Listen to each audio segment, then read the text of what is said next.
Officer, Mr. Mohammed, all our educators in the room, good morning.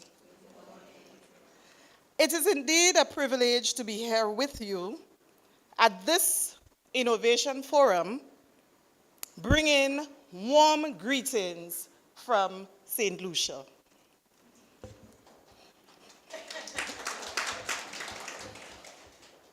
This Innovation Forum, Unlocking Full Potential, Transforming Education through Innovation, Equity, and Insight, as per our theme, captures the essence of what education must mean for our region. For us in the Caribbean, education has always been more than a system of schooling. It is the very foundation of nation building, social justice, and sustainable development. Yet, we know that unlocking the full potential of every child requires more than simply expanding access. It requires us to confront issues of equity and inclusion. Too often, students in our schools face barriers, not because of their talent or their drive, but because of circumstances they cannot control. Poverty, gender stereotypes, disability, and even geographical location can create walls that keep students from fully thriving. Today's focus on equity challenges us to dismantle those walls.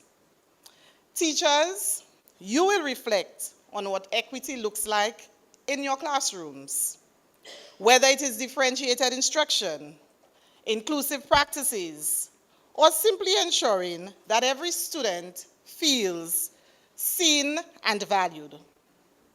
Our principals who are here today will explore how equity can be woven into school culture, creating environments where fairness, dignity, and belonging are the norm. And we, the system leaders, or the education officers, will discuss how policy must lead the way, ensuring that inclusion is not only left to chance, but it is embedded in the very design of our education system. I encourage us today not only to share on our successes, but also to be courageous enough to discuss our shortcomings. And yes, we do, as a Caribbean people, have shortcomings. True inclusion requires us to acknowledge where we fall short and commit to doing better. It requires a shift from rhetoric to action, from aspiration to transformation. Let today set the tone for this forum. Let it remind us that innovation without equity is incomplete, and that insight without inclusion is insufficient. The measure of our success will be the degree to which every Caribbean child, regardless of background or ability, can say with confidence, my school is a place where I belong, where I matter, and where I can succeed. Thank you, and I do look forward to the rich dialogue ahead.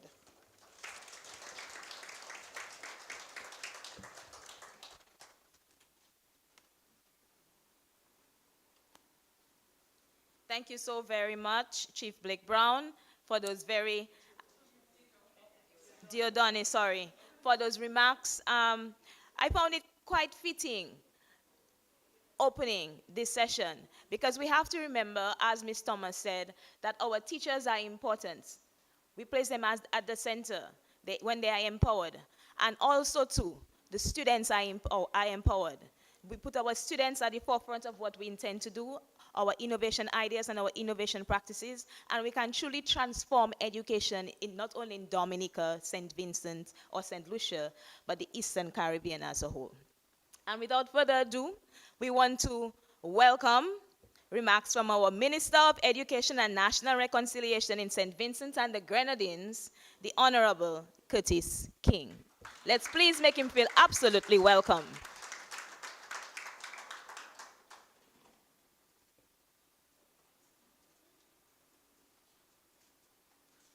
Thank you very much, Madam Chair.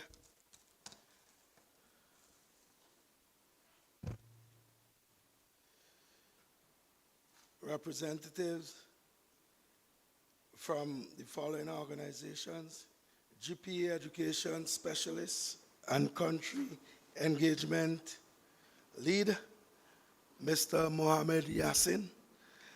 Mohammed, like we're meeting up very often these days at these activities. From UNICEF, we have the Education Officer in the Caribbean Area Office, Tracy Lucas. From the OECS Commission, we have the Senior Education Specialist, Data and Information, our very own Mr. Keith Thomas.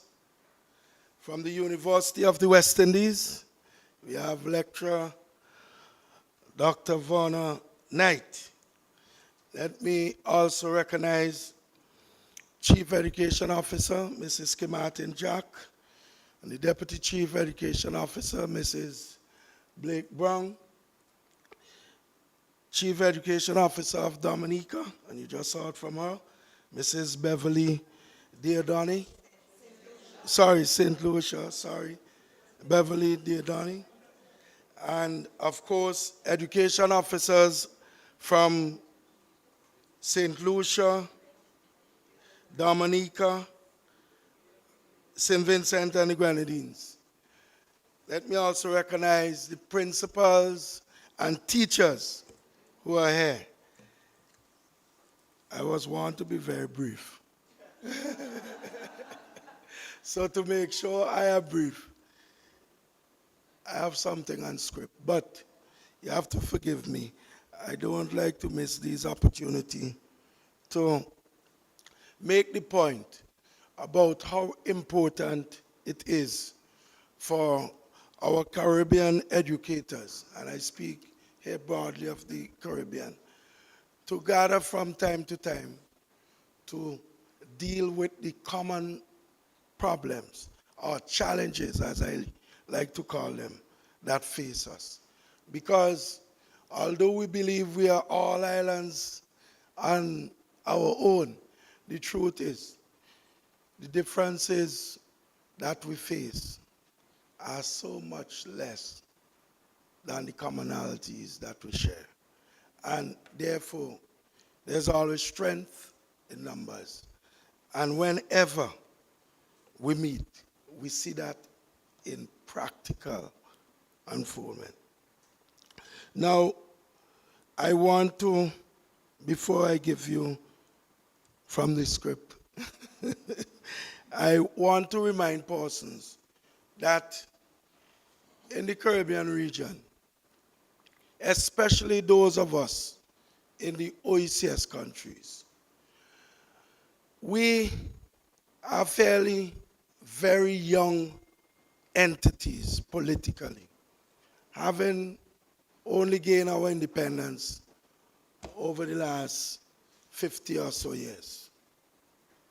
And the truth is, we inherited a system that presented us with many challenges at our birth. And thus far, we have basically been engaged in a campaign to reduce these gaps, fill them if you like, so that we could put our nations on a surer footing. Where education is concerned, at our very birth, we had to deal with some of the very issues that we are dealing here with. You didn't say it, but it is very much present in all of the themes. We talk about access. We talk about equity, quality, relevance, if you like, in our education system. And very importantly, tied to all of this is the issue of inclusiveness. We have to grapple with all of these challenges today. Never mind they were there 40, 50 years ago. We still have them. Because while many are basically grounded in our historical evolution, the truth is, as we develop, contemporary issues emerge that impact on those very themes. And that is why I say it is so important for us to gather here as Caribbean people to deal with our common challenges. And I must say that we have done a great job, especially those of us in the OECS, with regards to addressing some of these issues. You will realize that we have advanced our integration process in the OECS to the extent that now, when you lovely representatives from St. Lucia and Dominica, when you arrived here, whether it was yesterday, the day before today, you were stamping your passport indefinite stay. Isn't that so? Yes. Yes, man, you could clap for that. Because it's a practical manifestation of the integration process in these smaller countries. But what I want to say to that bit is the fact that your indefinite stay as an adult also include wherever you have children, those children are permitted or granted, if you like, education in whatever country you land in the OECS. And therefore, we have to continue to move towards that stage where we can have seamless transfer of our students from one country to the other in the OECS. And we want to broaden that to the rest of the Caribbean.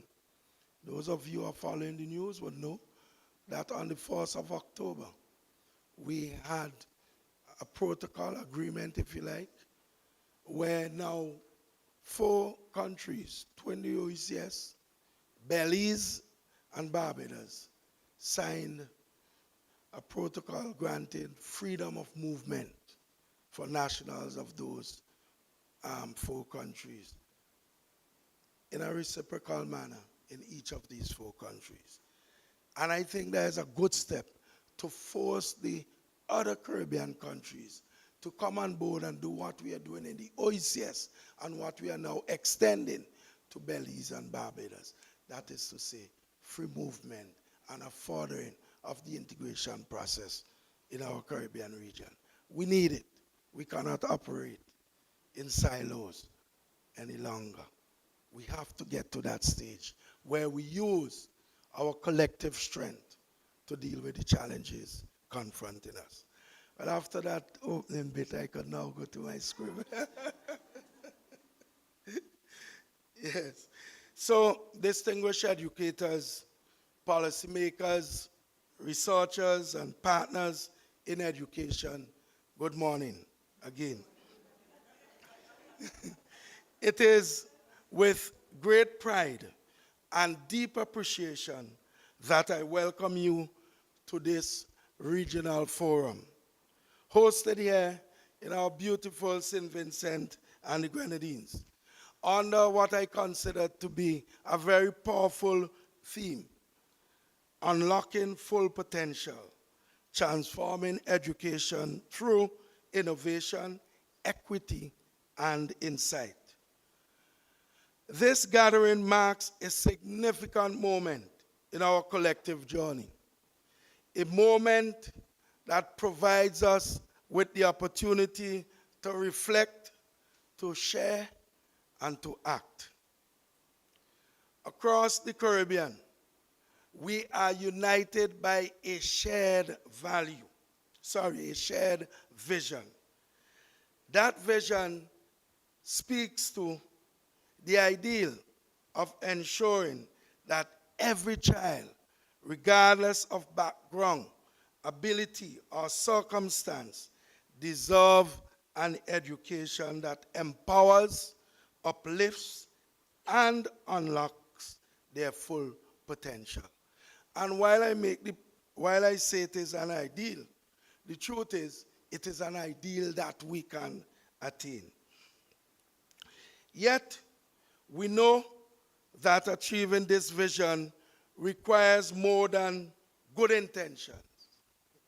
It demands bold innovation, a steadfast commitment to equity, and the wisdom to learn from one another.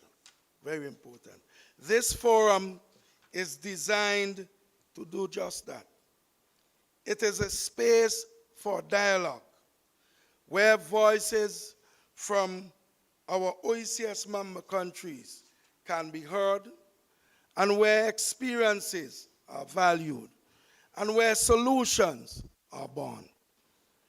We are here to explore the findings of teacher-led innovation projects that have made real strides in improving equity and inclusion in our schools. And I'm looking forward to hearing from you.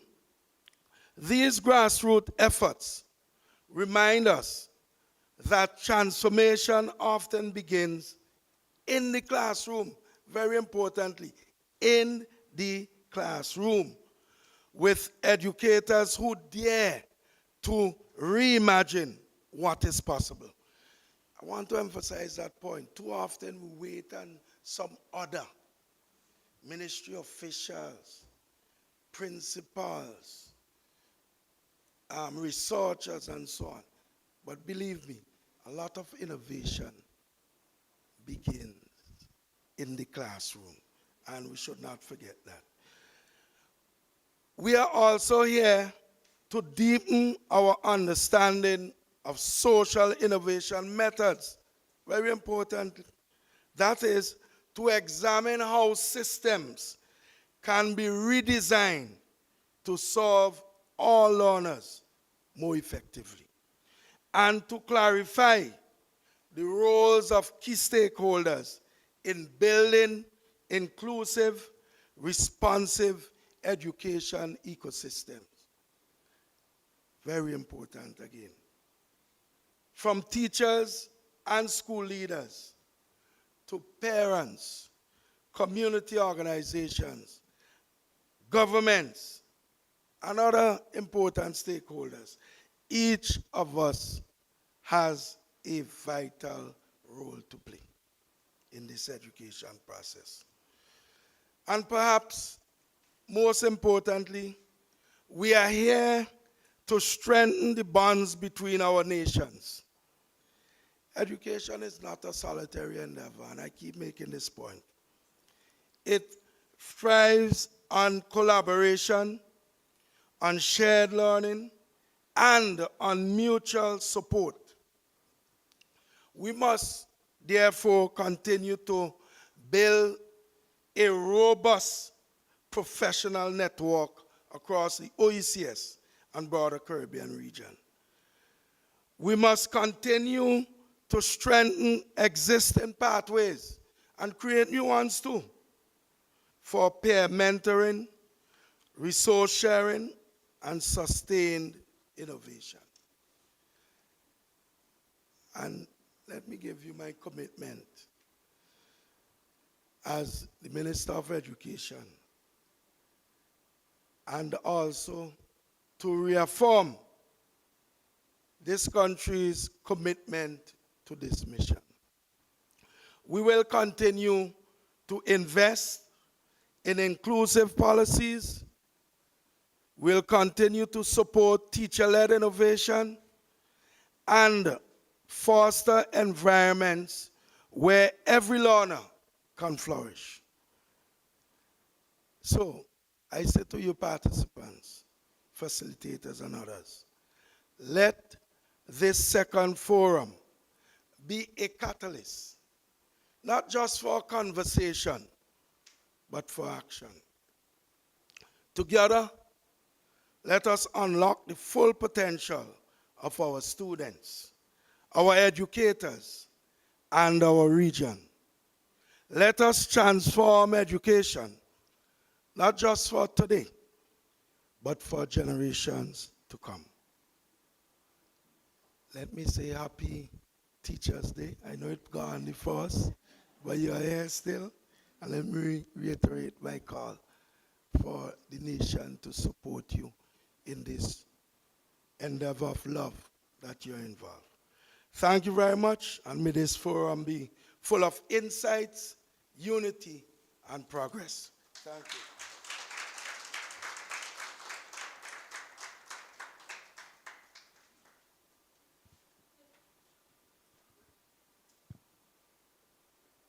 Thank you very much, Honorable King, for those remarks and the encouragement and calling everyone to action to help not only build our countries, but the Caribbean, Eastern Caribbean, the wider Caribbean as a whole.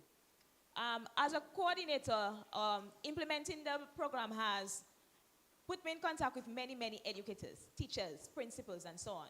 And something that has been very prevalent is the reflection that the teachers and principals have done during the process, reflecting not only on their own practices, but also on their own upbringing and how that has influenced them as a person, as a parent, as teachers, and as educators. Equity is a line that is throughout our program, and it is something that has opened the eyes of many, many teachers. Some of them were not even aware of the content they were selecting and saying, you know, but for real, I'm selecting content where perhaps the boy is always the villain, or the girl is always in need of help. So that reflection has allowed teachers to look at what they're doing, what they can do better, and principals as well. So right now we have our fearless leader, Miss Angel Caglin. Oh, come in. Fearless leader is here.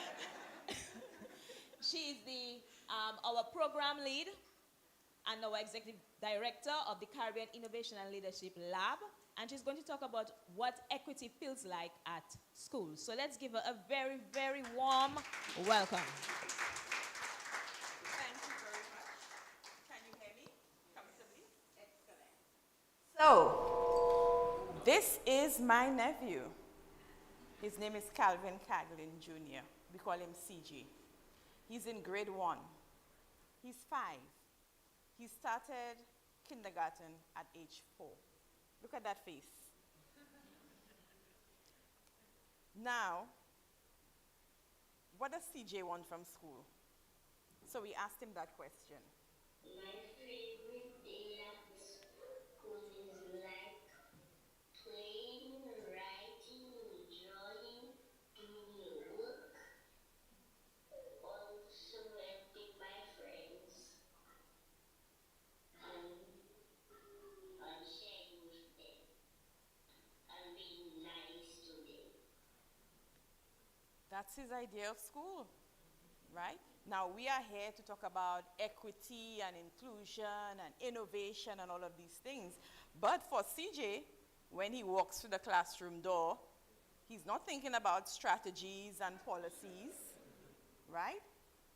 He is thinking about what he's feeling, how friendly his teacher's smile is, or how fair the rules in the classroom may be, and how that's allowing him to talk all he wants about the 500 types of dinosaurs that exist, right? Making up names for new ones, that's what he's interested in. He wants to feel that he can come to his classroom and try, maybe fail, but try again, and that it's still a safe space for him to do exactly that. he is living in a very simple emotional world. And the way that a child feels school is where equity really is. Now, his expectations, that's where unlocking full potential really begins. And that's what we're here to discuss. That's our theme. This forum is allowing us to step away from the routine of getting it done. Because you know, when you're busy at work, you hardly have time to think about anything because you're so busy getting it done.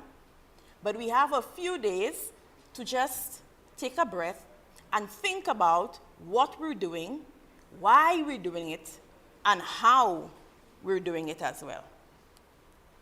We can ask ourselves, what does education feel like for our students? What does it feel like for the teachers who are guiding them?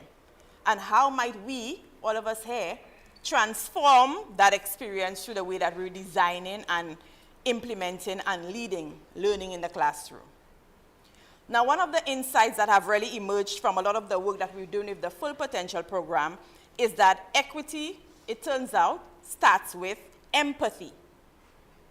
So this work that we're doing is really about building an emotional architecture in our system. We know that change does not start with a policy document. Just because it is written doesn't mean that it will happen. What it starts with is that feeling that we create inside of our schools.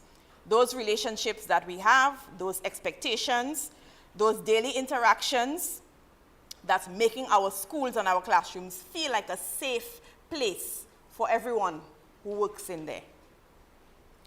When we build those kinds of strong architecture, emotional architecture, every child, boy or girl, quiet or outspoken, struggling or excelling, can reach their full potential.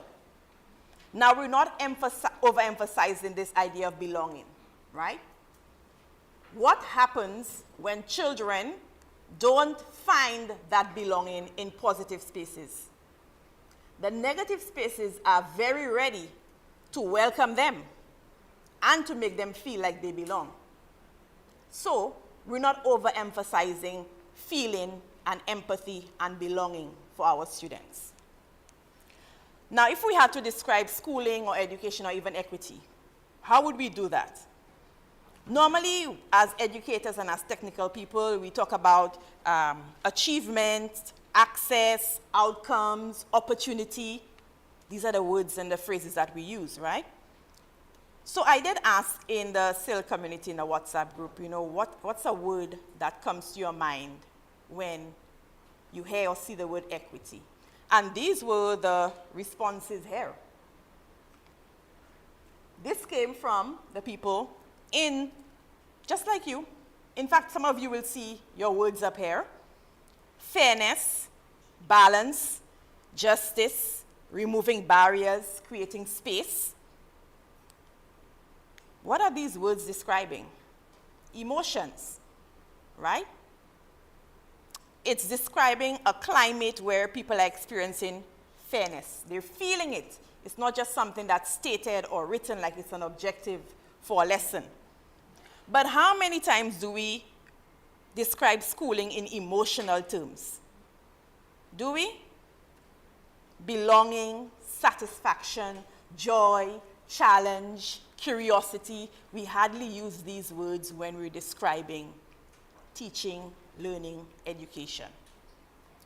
So that's why we're saying, what we're finding is that equity and inclusion equals the emotional architecture of schools. And research supports all of this. You know, at the risk of you thinking, I'm just saying that, I brought the research. So we have Bozek who says, when teachers model emotional awareness, students build academic persistence and empathy. Classrooms where feelings are acknowledged allow students in turn to develop emotional intelligence. So that's self-awareness and emotional management. The classroom is about how the students feel and therefore what they do. And that's the word balance that a lot of people identified here.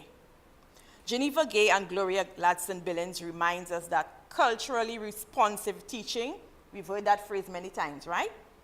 It's not just about the curriculum, about what we're teaching, but it's about the care, positive beliefs, and emotional safety. That's the word support that many people identified. Zaretta Hammond shows that trust and connection actually prime the brain for deeper learning, especially for students from less advantaged backgrounds. That's the phrase removing barriers that we have up there. And leaders like Ken Leithwood and Michael Fullan, they demonstrate that emotionally intelligent leadership creates conditions for entire systems to move towards equity. And that's the opportunity that you identified. So the evidence is clear. When we first attend to how people feel in schools, and these people are the students, the teachers, the families, then achievement will follow. So have we been putting the cart before the horse? It's really quite simple. How well do you work in a space where you feel like you're a burden, like you cannot contribute to a conversation, or that you're way out of your league? How many of you would remain there? Unlikely that you would.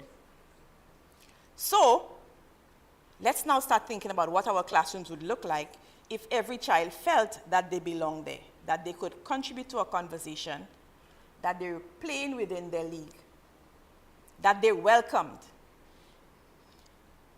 Think about our teachers, what our classrooms would feel like if teachers feel like they're valued for the talents that they have and those little gifts that they possess, and not just what they can do as a teacher. You know, teaching that curriculum, covering the content. That is actually the foundation of the emotional architecture that we're speaking about, and the beginning of unlocking full potential. Now, we've looked at equity through the eyes of one child. What happens when we broaden the lens to the thousands of children that we have in our countries and across the region? What if we broaden the lens to include the teachers that we have across our region? How are we doing? How are things like innovation, equity, and insight coming together to unlock potential, not just in CJ's classroom, but in every classroom across the Caribbean? What's the data telling us about the building blocks that we have to work with? Now, when we talk about education transformation, usually we think about the big things, right? Like the curriculum, changing the curriculum, the new assessments, new strategies. But at the Caribbean Innovation Leadership Lab, we realize that it's not just these things that create transformation, but it's in the relationships, how people are connecting inside of the system. So SIL was created to support teacher-led innovation and evidence-based transformation, so that change begins with the people who are closest to the students and the people who know the most, the people who experience the students best. And our regional initiative, the Full Potential Program, brings together those three countries, St. Lucia, St. Vincent and the Grenadines, and Dominica. Now, the goal is simple, but it's very meaningful. Strengthen gender equity and inclusion, make equity something that people can feel in the classroom, in the staff room, and across the Ministry of Education. So we've been exploring, we've been essentially pointing innovation at equity and inclusion to see how that can work to unlock full potential. Now, when we hear innovation, we're not talking about the gadgets and the quick fixes. We're talking about building that emotional architecture. Not creating a new program, not presenting teachers with a list of strategies that you can just dispassionately check off as they're completed, but talking about how we're relating to each other in the classroom and in our schools. Because what our research has found is that when teachers feel trusted by their schools, by their leaders, by their peers, they innovate. Exhibit A. When students, therefore, feel safe in their classrooms, they learn. And when we say safe, Do you understand what we mean by safe? Students don't feel that they will be threatened, that they will be abused, verbally or otherwise, so that they can use their mental energy to focus on learning and not on protecting themselves in the classroom. Now, across the 3 countries, we've been listening to the students, to the teachers, to the principals. We've been generating evidence. And we have lots of stories. And that's one of the reasons you're here today and you've been exploring some of your country data, right? In your administrator meetings, principals meetings, etc. But you will have an opportunity now to share your insights and make sense of that data, not just as a country, but as a region as well. See whether, as the minister said, you're seeing more commonalities than differences. But there is some sobering facts to face. So, for instance, when we ask students about their school experience, students in grade 6 say boys and girls are being treated differently at school. And boys are saying teachers prefer girls. They're saying we get shouted at. They're saying only the boys get punished. Is it a biased view? Well, the girls are saying the teachers blame the boys. Boys are treated more harshly. 2 sides of the same classroom, but seeing the same things. What do they think of fairness? So the issue wasn't just about favoritism, even though students did identify that that is an issue, that they can see and feel favoritism and its effects. But it was also about perception and relationship. They're saying that this equity thing this fairness thing is very unequal. Even when teachers may think they're being consistent, and even when teachers may think that they're being fair. And as we know, perception is reality in a child's head. That is how life is. Here's a true story, related to us by one of our teachers, and it probably reflects what you're seeing in many classes or what's happening in many classes across the region. So, there's a boy in one of our classrooms who does not get called on. His teacher says it's because he's bright. He already knows the answer, so give another student a chance. But this boy has been doing what we tell good students to do. Read outside of class, do some research, be prepared. Every time his hand stays in the air, he's wondering, what's the point of trying? What's the point of being a good student? What's the point of doing the things you say that I should do to be a good student? Now, the teacher believes she's being equitable because she's trying to give everyone a chance, but for him, how is he perceiving what the teacher is doing? Now, of course, we can explore that in more depth. What can a teacher do now to ensure that no child feels or perceives that they're being treated unfairly, while also giving every other student an opportunity? And that's where, yes, some of our learnings about strategies come into play. But we're not talking about strategies, we're talking about feelings. And how, regardless of how you look at it, that child's feelings are still valid. We spoke with teachers. Teachers are saying, we're overwhelmed, we're tired. We want to try, but we don't always have the tools. We don't fully understand what this equity and inclusion thing means. We don't necessarily know exactly what we should be doing. And for principals, they're balancing caring for school and caring for their teachers and meeting the policy demands. That's the balancing act that they're trying. And they too are saying we don't always have all of the tools and understanding that we need. Now, the story in our Caribbean schools is not one of neglect or apathy. We're saying that the system is stretched thin, but there's still dedication and hope. Look at how many of you gathered here today. So when we see disengaged students, when we see overwhelmed teachers, don't think it's because people don't care. It's because the architecture of support isn't always strong enough to hold all of these people up. It's a signal that our education system is asking for some empathy.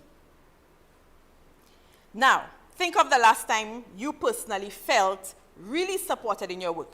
Someone gave you the space to reflect, they gave you the encouragement to try something that was new, or they just listened without judgment.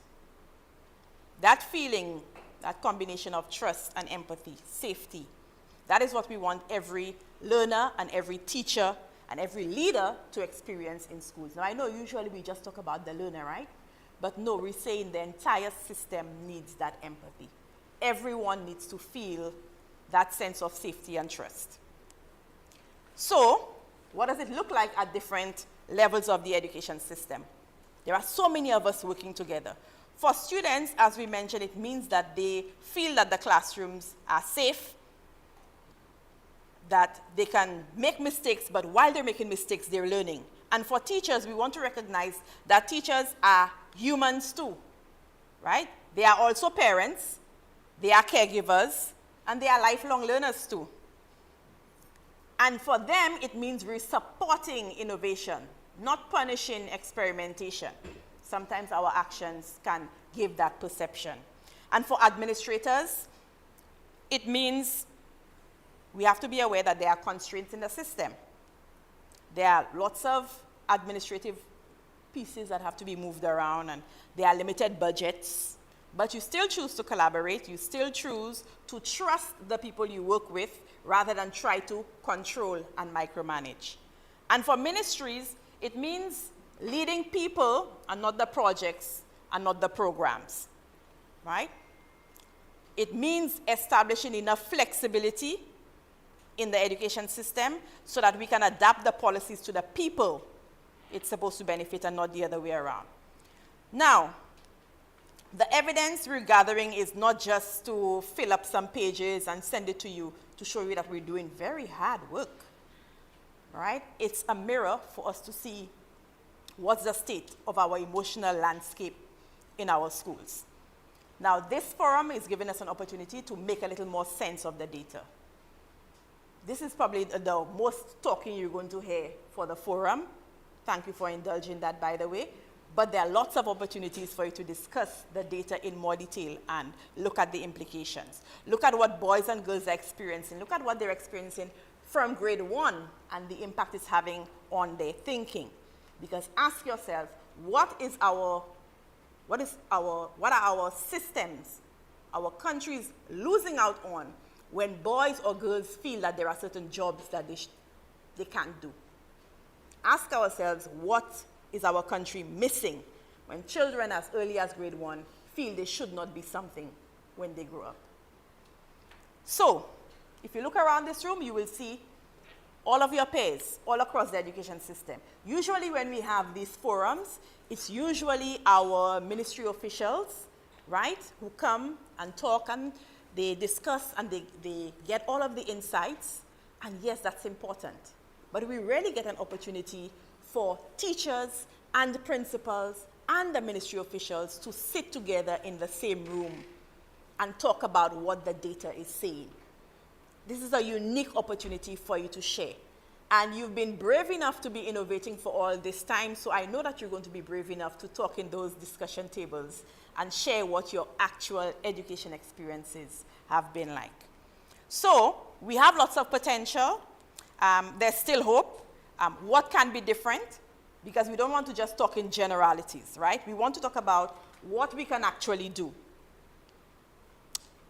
This graphic here really tells us what's the purpose of each of these concepts that we're talking about. We say equity gives us the purpose. Insight, through that data, gives us the direction. It informs us about where we should go. Innovation gives us the tools to get there. Okay? So equity is telling us what our purpose is. We want to ensure that every child reaches their full potential. But we need data. And when we get the insights from those data, it tells us what directions we should go. And innovation, that process that teachers have been using, gives us the tools to be able to create those solutions. Now, every single role in this room holds a piece of the architecture that we're trying to build. Each of you, you're a builder. Now, the question is, are we all building the same house? Or, you know, in our local settings, you throw a piece on the house, and then you throw another piece on the house. Is that what we're doing in the education system, or are we building? Are we using the same blueprint when we're building that architecture in education? These are questions that we must ask. So teachers, all of us, teachers, principals, education officers, Ministry of Education leaders, we all have to be using that same blueprint. These are the questions that really matter in the end. If we can say yes to these questions, then we're doing great, and we should keep along that road. But if we're not, it's telling us where we need to begin. So, teachers, Gloria Latson-Billin says, exemplary teachers believe all students are capable of success. They see themselves as members of the community. They teach as if they're mining knowledge out of the student, not putting it in. And these teachers build relationships before they build lessons. So that's the foundation of that emotional architecture. And across the region, many of the teachers who are in this room, well, all of the teachers who are in this room are already doing that. They're leading those innovation teams, they're testing ideas, and they're showing that small teacher-led shifts can actually create movement and transformation in the system. But the teachers can only build what the leadership will sustain. So Fairclough says, a leader's belief system often determines whether equity becomes a school culture or just a slogan. So a principal's philosophy, their choice of words, we could say a lot about language, can't we? The language that we use with each other. The tone of voice, even the way that they listen in a staff meeting, all of it becomes part of the school's emotional architecture. So the leaders who actually believe in belonging, they will create cultures of belonging. For administrators, the systems that you're designing, that's where equity is felt. So Ken Leithwood says, strong districts that show the most effective systems are not the ones with the most policies, they're the ones with the deepest relationships. Communication between the district office and schools and Ministry of Education and community, that builds trust. Collaboration is therefore what is the scaffolding that holds this whole system up. And without scaffolding, the best strategy will begin to wobble and be unstable. So the work that district education officers or senior education officers are doing to build trust across the bridges of stakeholder groups, that is essential to unlocking full potential at scale. And for our system leaders, leadership today demands systems thinking. And we've all engaged in a little bit of systems thinking in our country so far. Leithwood calls it the ability to engage the entire organization in understanding likely futures and their consequences. So when we make policy decisions, have we considered the consequences to the entire system? So it's about seeing those dense connections between the classroom realities and the national decisions. Systems thinking is not abstract. It's actually empathy at scale when you think about it, because you have to think about every part of the system and how the people in those parts of the systems are affected. So this is essentially how we're ensuring that CJ's classroom, all the hopes and expectations, they connect all the way to the decisions being made in a ministry conference room or the office. And so the system leader is like the steel that runs through the building that would keep it firm and steady, but at the same time flexible enough that when the inevitable shocks come, it still remains standing. So whether you're teaching, you're leading, you're coordinating, you're designing policy, all of our work is connected, right? So let's end where we started. When CJ goes into his classroom today, I want him to feel that he belongs there, that his teacher is happy to see him and welcome him, that his vast knowledge about dinosaurs, yes, has a place in the classroom, that he's seen as capable of learning anything, and that he engages in stimulating learning about the world around him, because that's the true measure of success and equity for us as educators. Not just the higher scores or the better end of term reports, but the children who feel cared for enough that they can use their mental energy to learn, and that they continue to be curious from grade to grade, because we see the curiosity dying very early in the education system.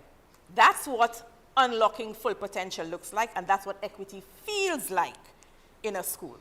So, if we want whole systems to succeed with every child, we need collective capacity, teachers, schools, and systems, engaging in serious conversations about what good teaching looks like in diverse circumstances. And that has to be supported by data. So this forum is one of those serious conversations. It's a time set aside for, reflection, for data, for design.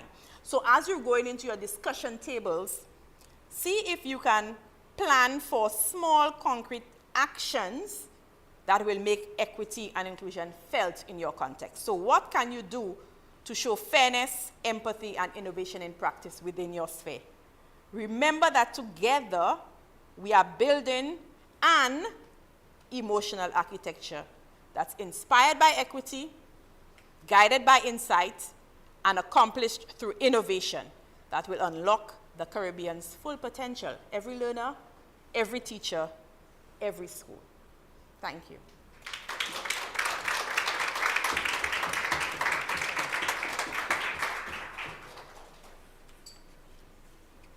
Thank you very much to our very fearless leader, as I said. Wasn't she very good? See why I consider her to be our fearless leader? Thank you so very much, Angel. Now, discussion and dialogue are the pillars of fostering innovation, as well as setting the stage for some very inclusive education policies. So right about now, we are going to give everyone the opportunity to have some discussion and dialogue. So we are going to be breaking up into some groups.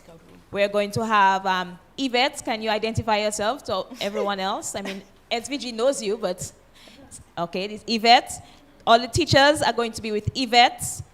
Angel, she's going to have the principals. And Carrie, right here, is going to have our admins and international. So Carrie is going to be looking at driving equity with policy, Angel, equity in schools, and Yvette is also going to be looking at equity, but in the classroom specifically. So we're going to break up now into the sessions.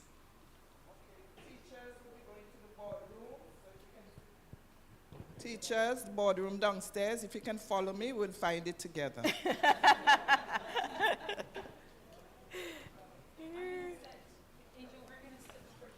Okay. And you're going to stay right here. Yes, I'll probably stay around here.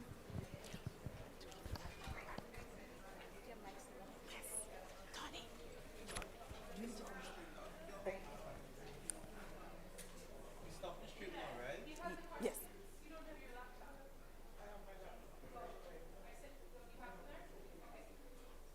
It's off.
it took now. I just no no.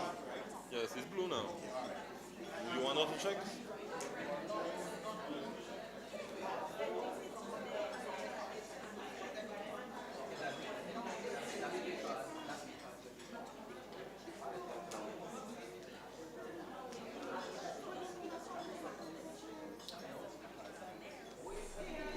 Okay.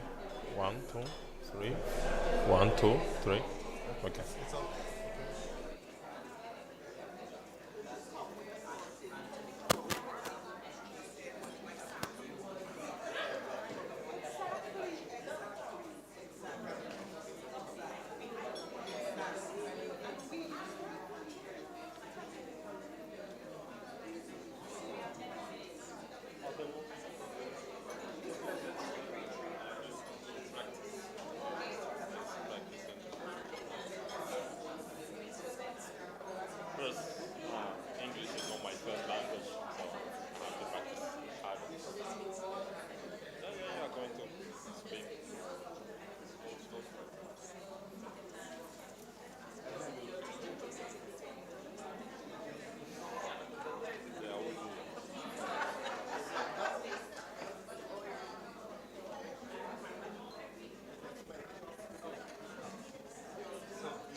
Good morning once again, everyone.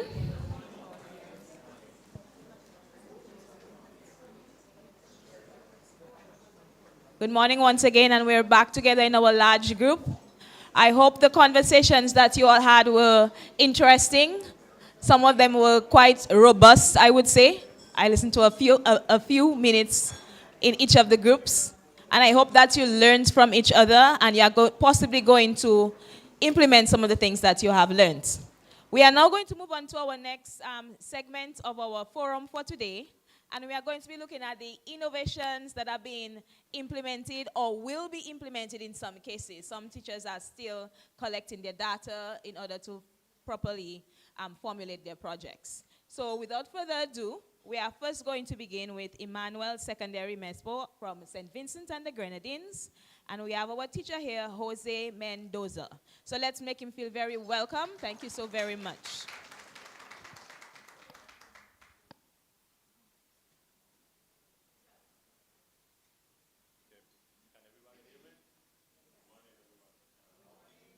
Allow me to adopt the protocol that has been already established. I am not from an English-speaking country, as you could notice, right? And I have found that in my classroom, engagement and reaching to the students could be rather challenging. So I have adopted this new idea of innovating on the way I teach and on the way I taught them new content. Being gamification one of the ways that I found that reached them, and also trying to,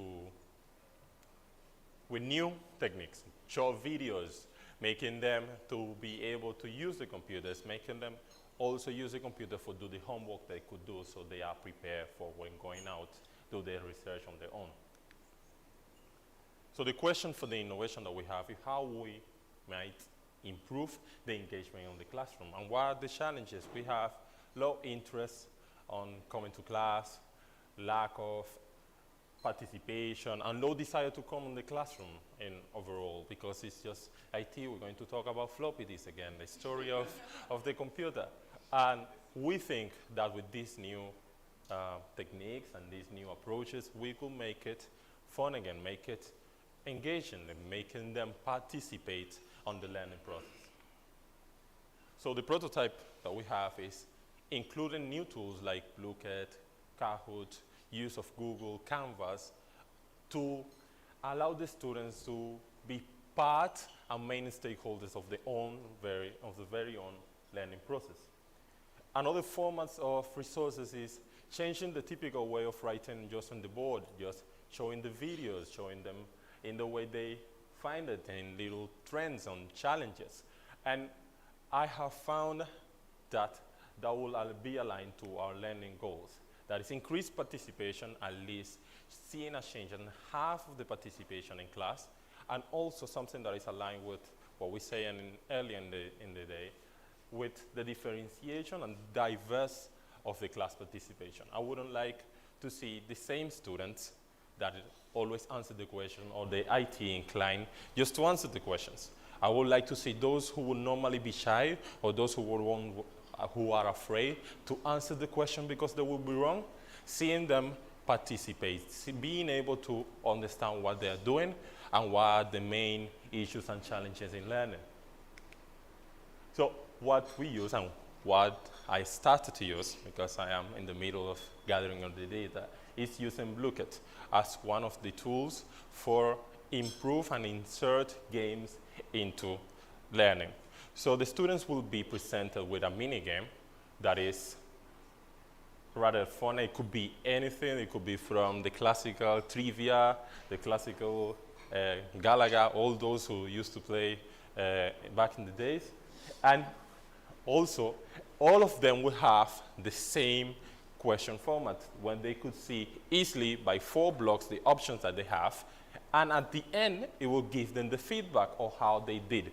That is the important part that I like the most, because if a student has something wrong, it has not to be told to the rest of the classroom. He or she could see it by themselves, and then the teacher could correct it.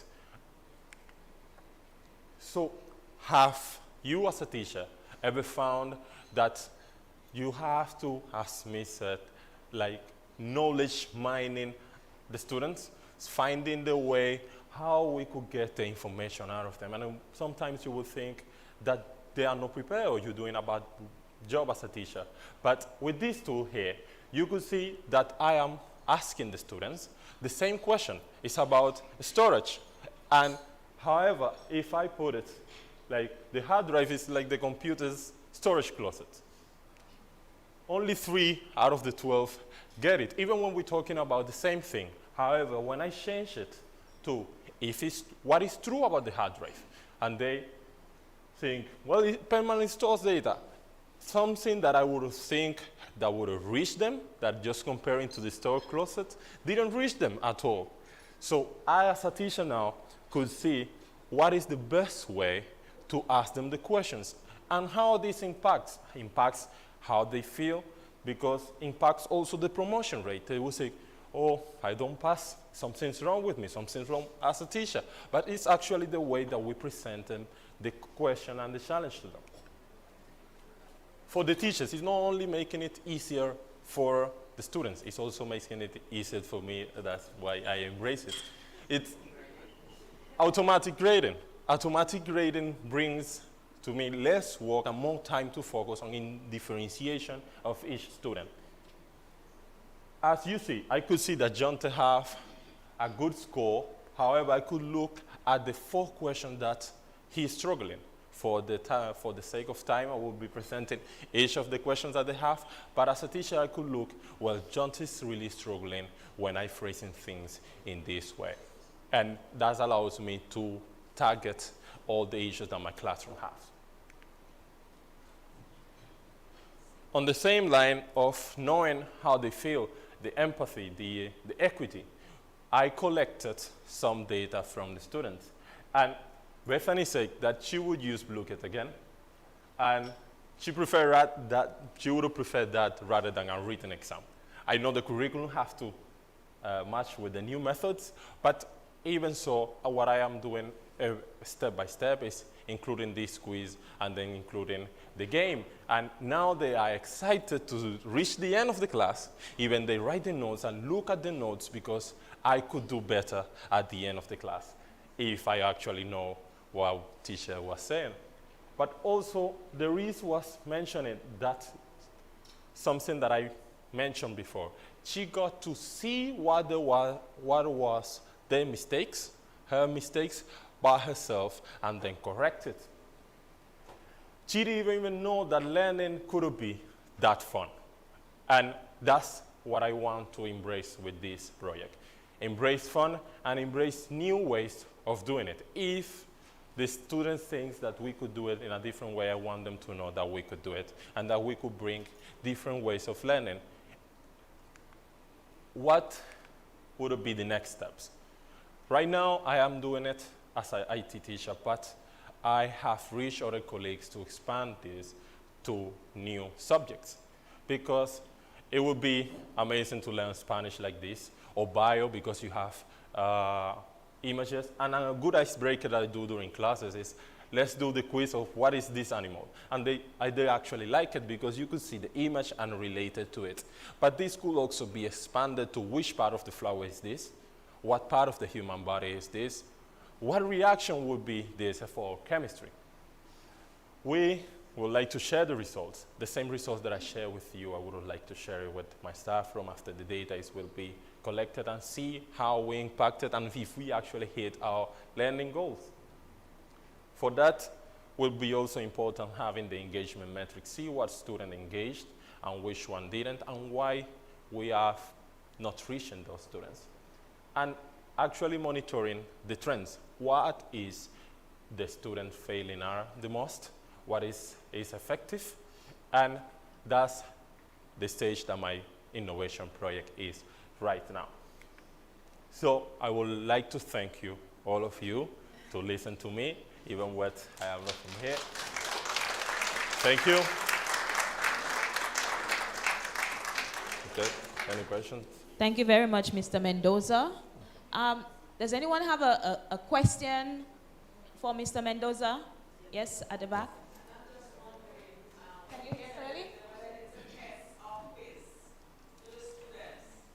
Okay.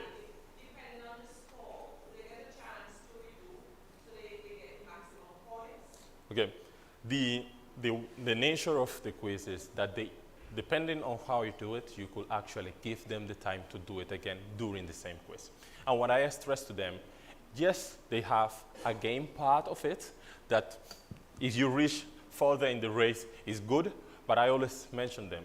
How you reach, what is the accuracy, how much you mark is important too. So what I normally do is because they are so excited to play the game that they forgot that there's actually a knowledge test. I allow them to use icebreakers like, what is this animal? What is this cartoon? So there are trivias first. So I set them in, this is a game, okay, we know how to use it. And then we said, this is now going to be the quiz for you. So with this tool, I could reduce the time or the amount of questions or set a goal for the correct questions that I want. And I could see how they're progressing in real time, and thus I think it will answer what you were asking, right? Yes, go ahead. I want to ask a question in relation to the actual implementation and any challenges you might have had. I'm not familiar with Blueprint, but I'm familiar with Kahoot. And I know you always have to ensure that every child has a separate device. Can you speak to the context, Okay. the implementation context, if you have that all that set up? There is two main challenges with implementing this. Is the first that the kids still thinks is a game and they're enjoying it. That is good, but it's also distracting them from the fact that learning in some extent. The other I say challenge is the access to devices. But this tool, what I like about it is it could be used first anonymously. You just have to put your name, you don't have to register as a student. And secondly, it could be used by the phones.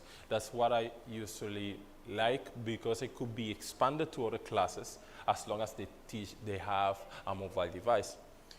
That's the main challenge, and it's true, having the device. Do you have any challenges with the school context in terms of allowing them to bring devices like the phone to accommodate that? Did you have Well, normally the school have their own guidelines. And under the guidelines right now, what I am doing is in order to avoid distraction in other classes. And they say, no, I am doing Mr. Mendoza homework, right? So I just use it in the IT lab. As an innovative, when we are pushing the limits, of course, that we have to set the new policies and the new rules regarding to it. Because as I said, you could set up to do a homework. And that's what I did in the last class. You could do a homework using this. And of course, when you reach and you have to do the homework in your big bio book, you will say, maybe later after I play some bike or something and ride some bike. But when you actually could do it on your phone on a game, it's actually a plus. We just have to work with the school and the guidelines to put the rules that helps us. Okay. Thank you. Thank you very much, Mr. Mendoza. Any more questions, comments? Thank you so very much. Yes, thank you. Okay, then we are moving on to Miss Nelta Alexander from St. Lucia, Vance Combined School.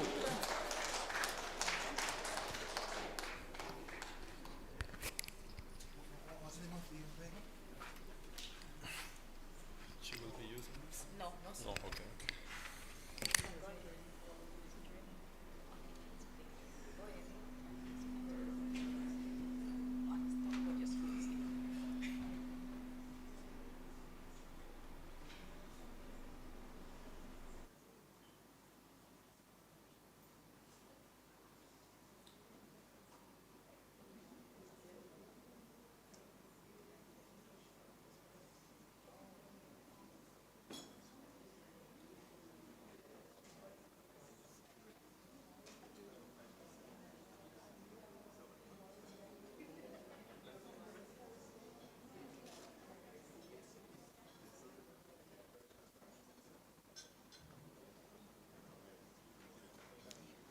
Please bear with us. Technology, we're getting everything set up.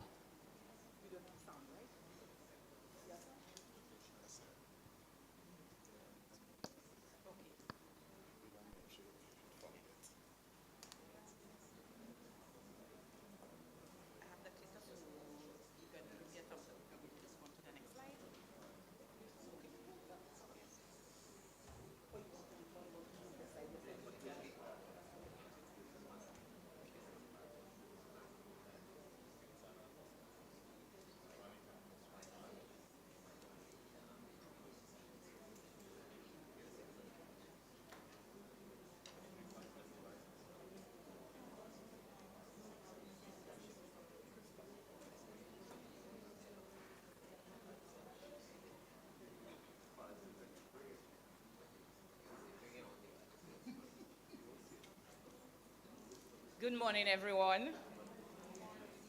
I am Nelta Alexander Theophilus, teacher at the Bans-Lagras Combined School in Labrie, St. Lucia. I have been part of the Innovation Lab for about 4 years now, during which time I have implemented a number of different projects designed to enhance learning and the teaching at our school.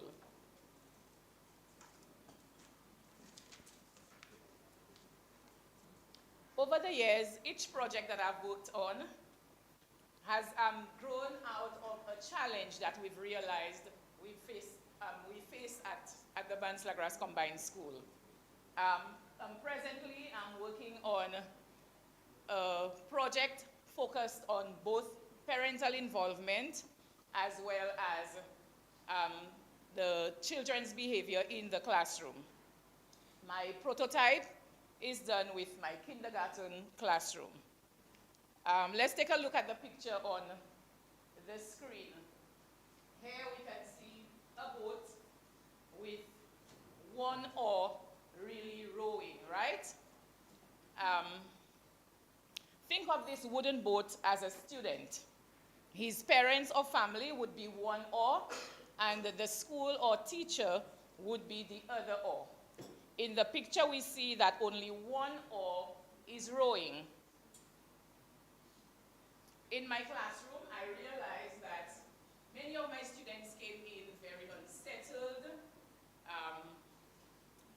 disobedient. They always wanted to have their own way, and very, very energetic. It was quite difficult. Well, it is still a challenge. It's quite difficult to get them to settle and to remain engaged. So I had to think of a way in which I could work with the students to alleviate that issue. And I realized that I would not be able to do it on my own. I had to bring the parents in. But there lied another issue. Parental involvement is not how we would want it to be presently at the school.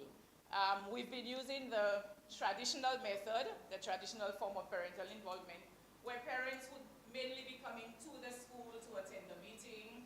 And every time you mention parental involvement to some of the parents, the first thing that would come to their mind would be fundraising. Fundraising, attending meetings, it would be those two things. So I also had to think of a way to get the parents in to work with me in trying to address the issues. In discussion with the parents, the four main issues that came up were: one, their busy work schedules.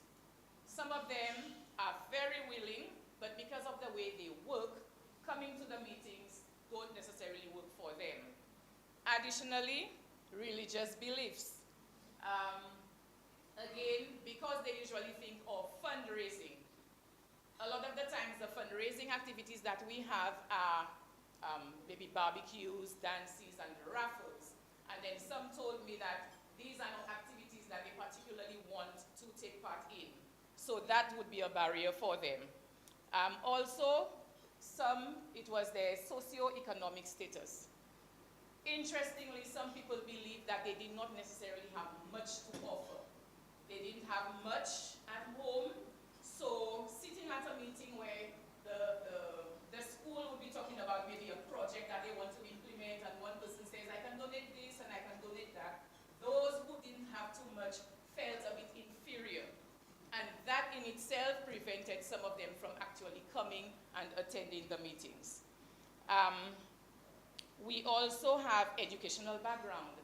Some people believe that because they didn't go to a secondary school or have degrees, the little bit that they could suggest, the information that they had to share, the participation to them was a little minimal as compared to some of the other people who were a little more affluent, among them.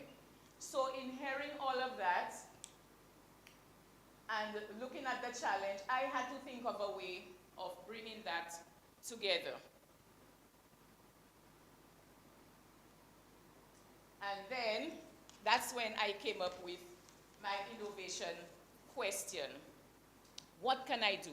How can I show some empathy to those parents? Because really and truly, they are willing to participate. They are willing to be engaged.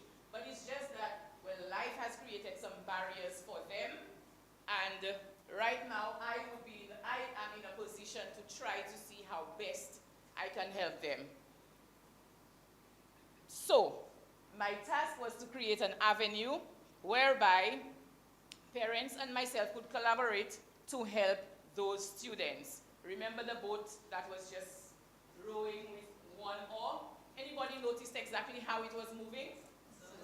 Right, in a circle. Okay. So, my innovation question, what is the impact of non-traditional parental involvement on student behavior and engagement in the classroom? So there, I am trying to get those parents involved, and with their involvement, tackle the issue that I have with the students in the kindergarten classroom. So, my prototype is very simple. Different oars, same direction.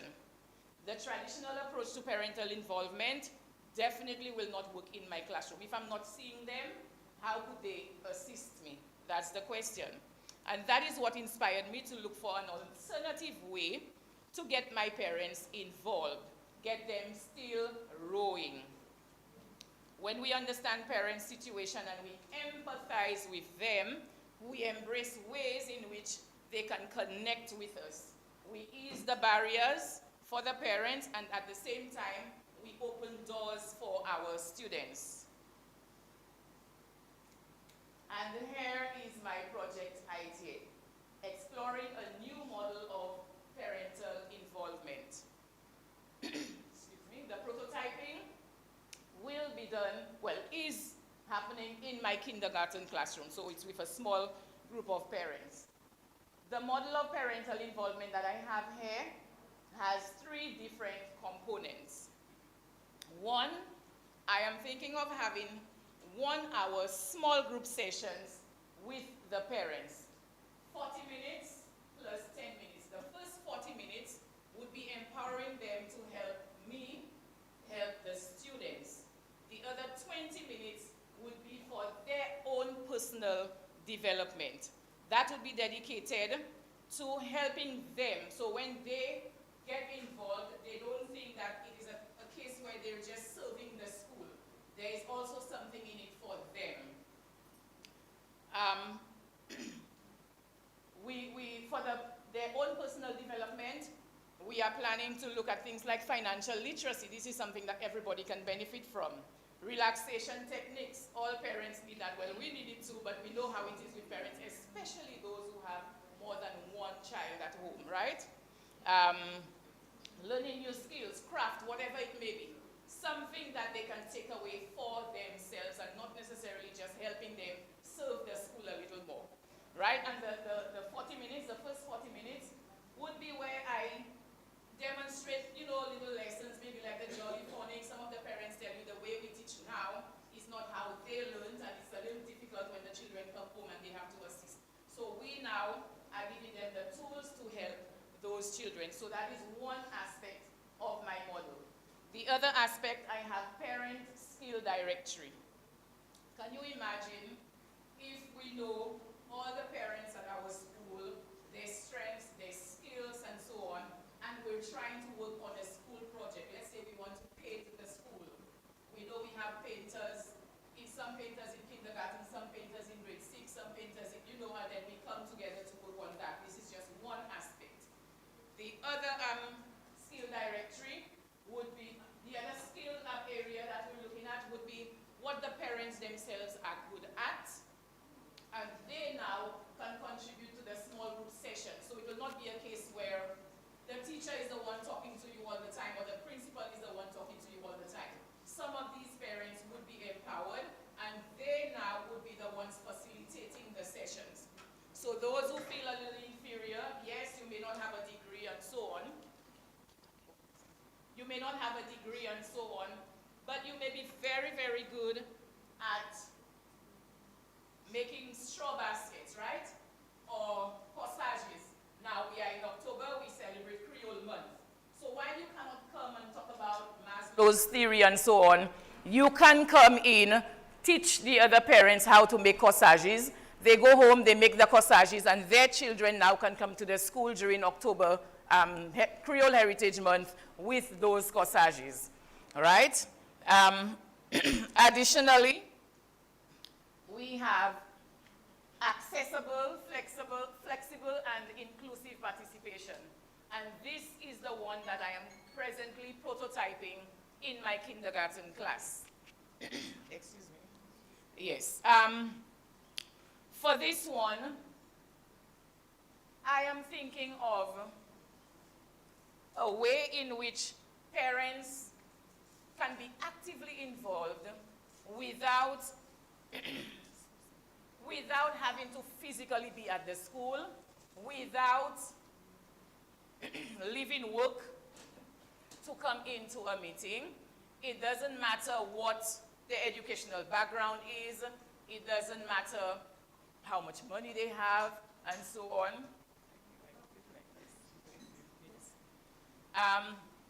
A way in which we can create an avenue whereby everybody gets an equal opportunity.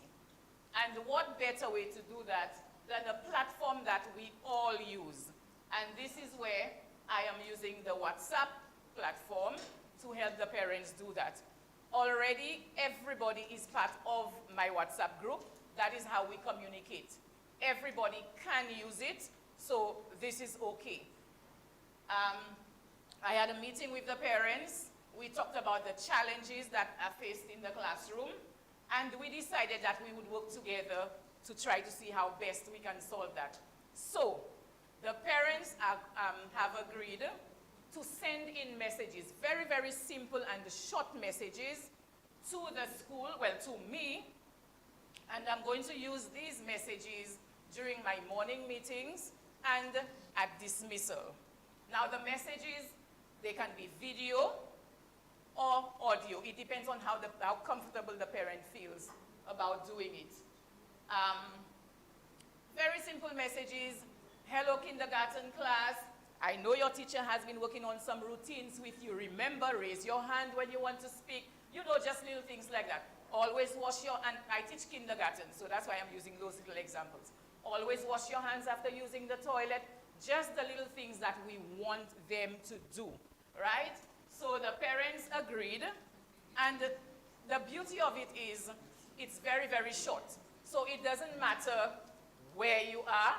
It doesn't matter, you know, what you're doing. The farmer in the class, while he's maybe has just stopped to take a drink of water, he can send a very short message. The person at work who just cannot spare the time to come to the school, he can, during his lunchtime or her lunchtime, they can spare a little time just to send in the message. So this here,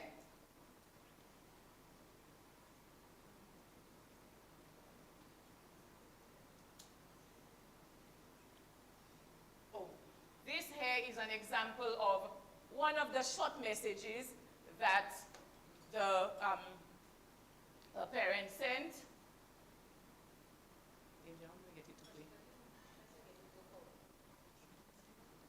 Oh.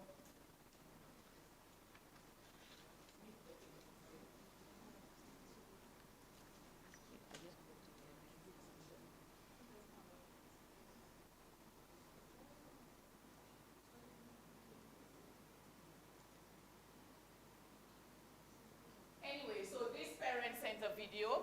There's another one who sent an audio, just encouraging the children, the same routines that I am trying.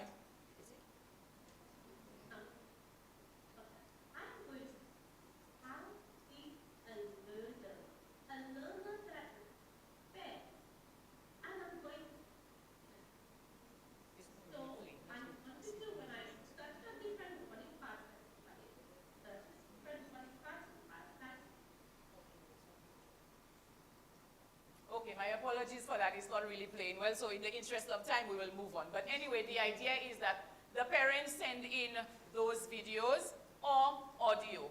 So the ones that they send for the morning meeting, it would just be encouraging the children. The same things that I would be doing in the classroom, that is what they would be doing.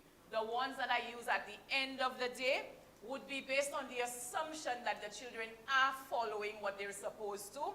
So then we would get a message like, very good kindergarten, I realize that you followed the rules, you did what you were supposed to do, you raised your hand, I am very proud of you. As simple as that. And I keep playing it. So when some children, even if they never did that, they're going to get the positive reinforcement. And also the idea is to help some of the parents, because some of them tell you, don't be afraid to deal with him, you know, do whatever, beat him. But then in doing that, it is forcing those parents to use another way of instilling those, whatever it is, the behaviors that we want in the children. So this is what I'm prototyping. We just started it off. We're already seeing little changes. We're not there yet, but you know that the children are coming along. I'm using an instrument, a rating scale, at the end of the day to see if the behavior is changing or anything like that. And we're hoping to get the desired results. Thank you very much. Thank you very much, Ms. Alexander. Do we have any questions or comments from Ms. Alexander on her prototype, her project? Yes? No? One comment. I am doing something similar at my school, so I just want to share with you that the WhatsApp group that we have created is not just for what we have created, but it's also an opportunity to build relationships and to build a support for children.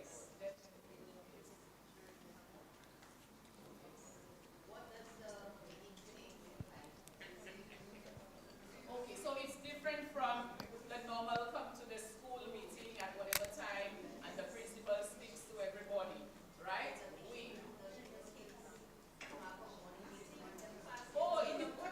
Yes, that's after prayers we come together.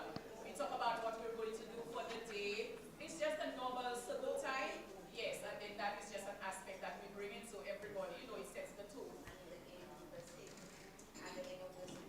Yeah, we don't necessarily have a meeting at the end of the school day, but then after prayers, sometimes we sing a little goodbye song, and then I just play the video, so they get that final thing before they leave. Thank you.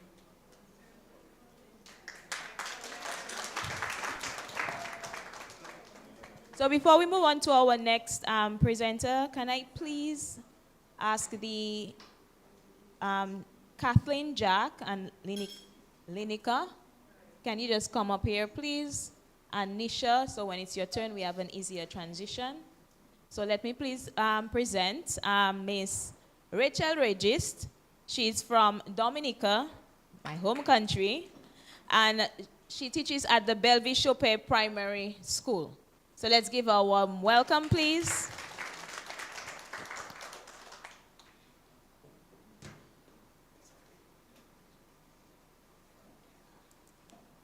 Okay, pleasant good morning to everybody.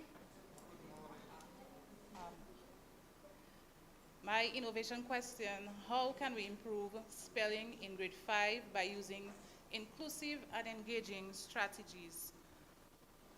Now, currently, the challenge we're facing is that majority of the students in grade 5, they struggle with spelling. And not only with spelling patterns, but they also have difficulty spelling basic sight words. And I can go in now. And this, of course, is causing a ripple effect. So, for example, it affects their writing. So while they're doing their composition, they worry so much about the spelling when they should focus on what they need to say. So oftentimes I have to tell them, you know, don't worry too much about the spelling right now. Just write for me, and, you know, we'll come back to the spelling later. And this is kind of sad because this is a class, they can express themselves very well, they speak well, so it didn't seem fair that something like spelling was limiting their creativity. So also, these issues lead to other problems. Sorry, I forgot to change my slide. Okay, I'll just click on it.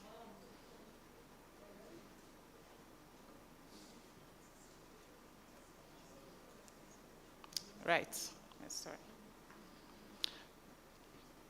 So yes, I was saying that these issues lead to other problems such as poor confidence and engagement.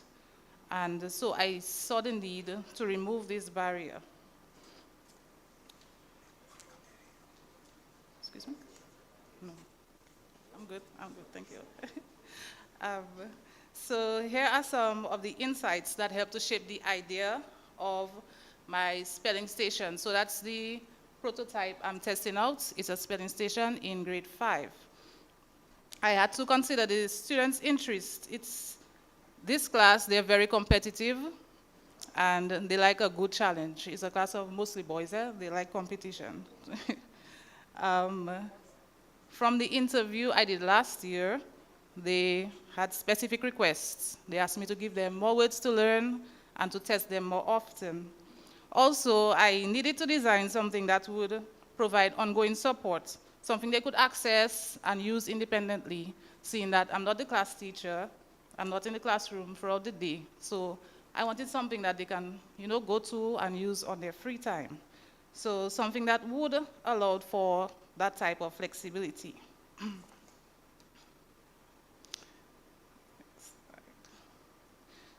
So let's take a look at some of the materials. I'm not seeing that slide.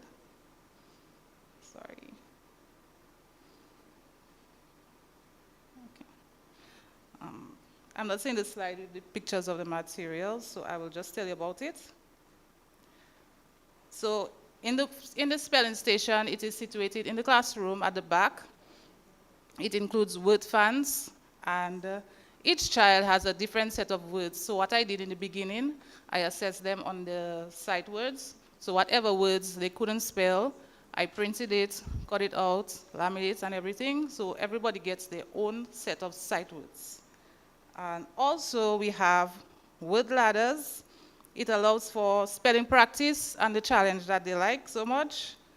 I also have a word card game, of course, for spelling practice and the competition. And the good thing about this spelling game is that there are different levels. Another material that is included, or another tool that is included in the spelling station is a dry erase board that allows for spelling practice using syllabication. And that, again, can be used with different levels.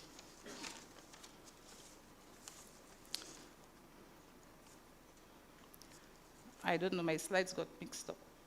Sorry.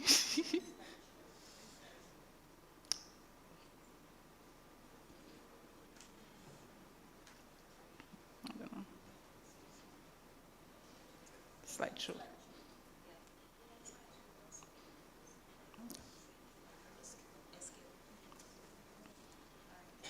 Sorry.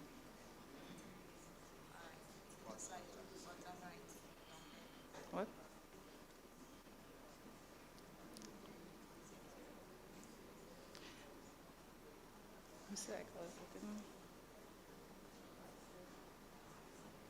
Oh. Thank you. I used to Google Slides and not PowerPoint. That's what you wanted? Yes, but the pictures were not showing. That's okay. Anyway, a little off topic. Currently, I'm teaching personal narratives and how to use body language and inner thoughts in your writing. So I have a little example when I get back. So I'm sure you can guess the emotion I'll be explaining.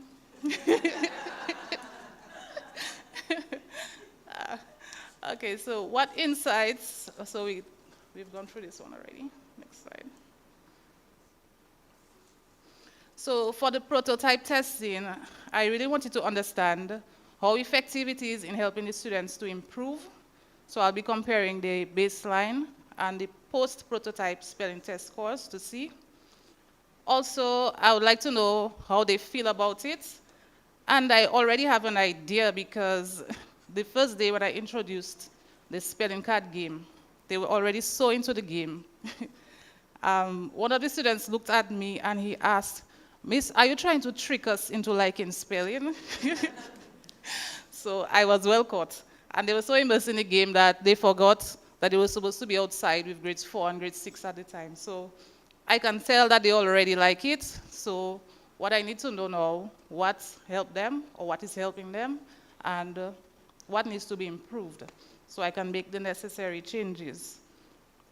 So teacher feedback, student reflection will allow me to do that. Um, Finally, I'll be looking at engagement and performance data by gender and background because I want to ensure that the activities support all the students fairly. For example, before I left, I asked them to name somebody they would like to read about, so they gave me their names, and with the help of AI, I generated passages at their level for each person based on the name they gave me. But I have one student, she is not so advanced, so she couldn't give me a name, but I just asked, okay, so what would you like to read about? She said animals. What animal? She said rabbits. And the funny thing is her family rears rabbits. So there comes in the interest. So this is what I'd like the spelling station to be about, targeting individual needs while considering their gender, their individual background, and their interests. This process has been very interesting and exciting because they get excited and then I get excited. From running the prototype, one thing became very clear is that as much as possible, we need to try to personalize learning, consider the children's interests, their background, and their individual needs.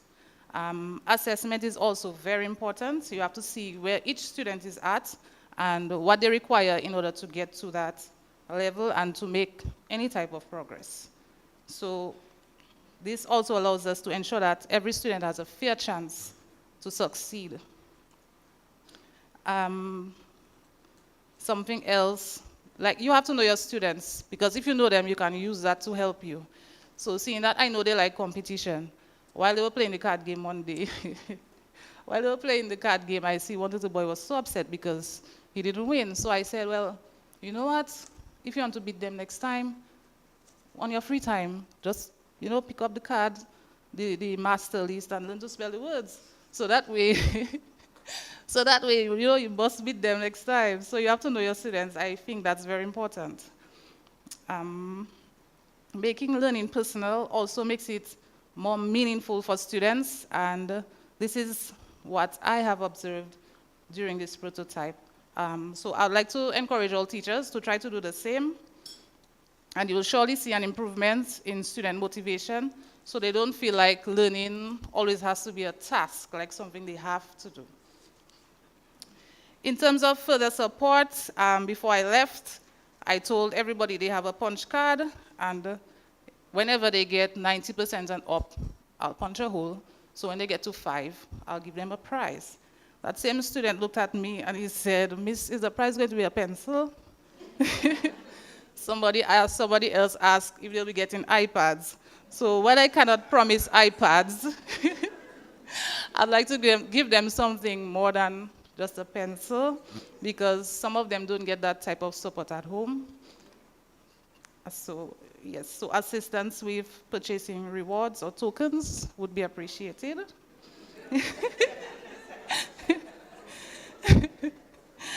In closing, I can say that by running this prototype, I am learning more about my students and their needs, and I look forward to developing my spelling station and implementing it in other grades. Thank you so much for listening. Regis, do we have any questions or comments? Yes. Given that we couldn't see the images, can you share a little bit about how you designed this presentation itself? Was there a particular design or model or something that you used that based on? Well, I have one desk. Seeing that it's a prototype, it's kind of small right now. So I have one desk, and I put all the materials on that desk. And there's also a flip chart, because we do word families as well. So every week, we have a word family of the week, so it will be displayed. And then the materials are placed on the desk so that they can access it whenever they have free time. Yes.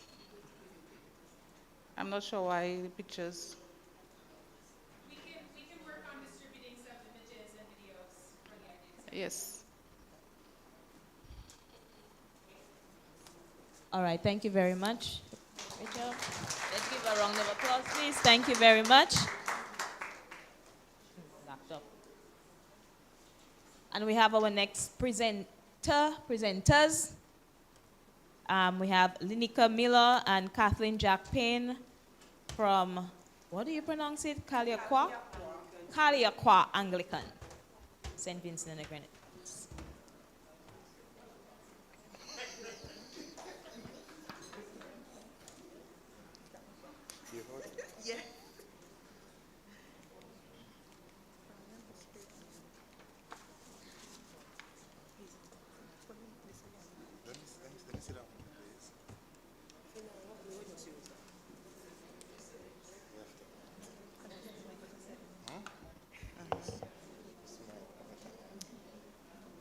Good morning, everybody. My name is Kathleen Jack Payne, and beside me, my lovely co-worker, Miss Lenika Miller. As we represent the Kaliaqua Anglican School, our quest is to by promoting learning outside of the standard curriculum while we address behavioral problems. The innovation question is, how might we use skill-based training to combat the behavioral issues we face with students?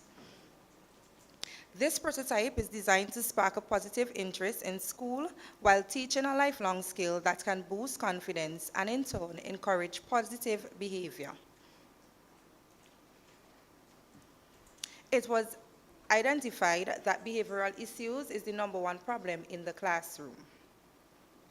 As teachers, we sat and we were asked to reflect on our last batch of students.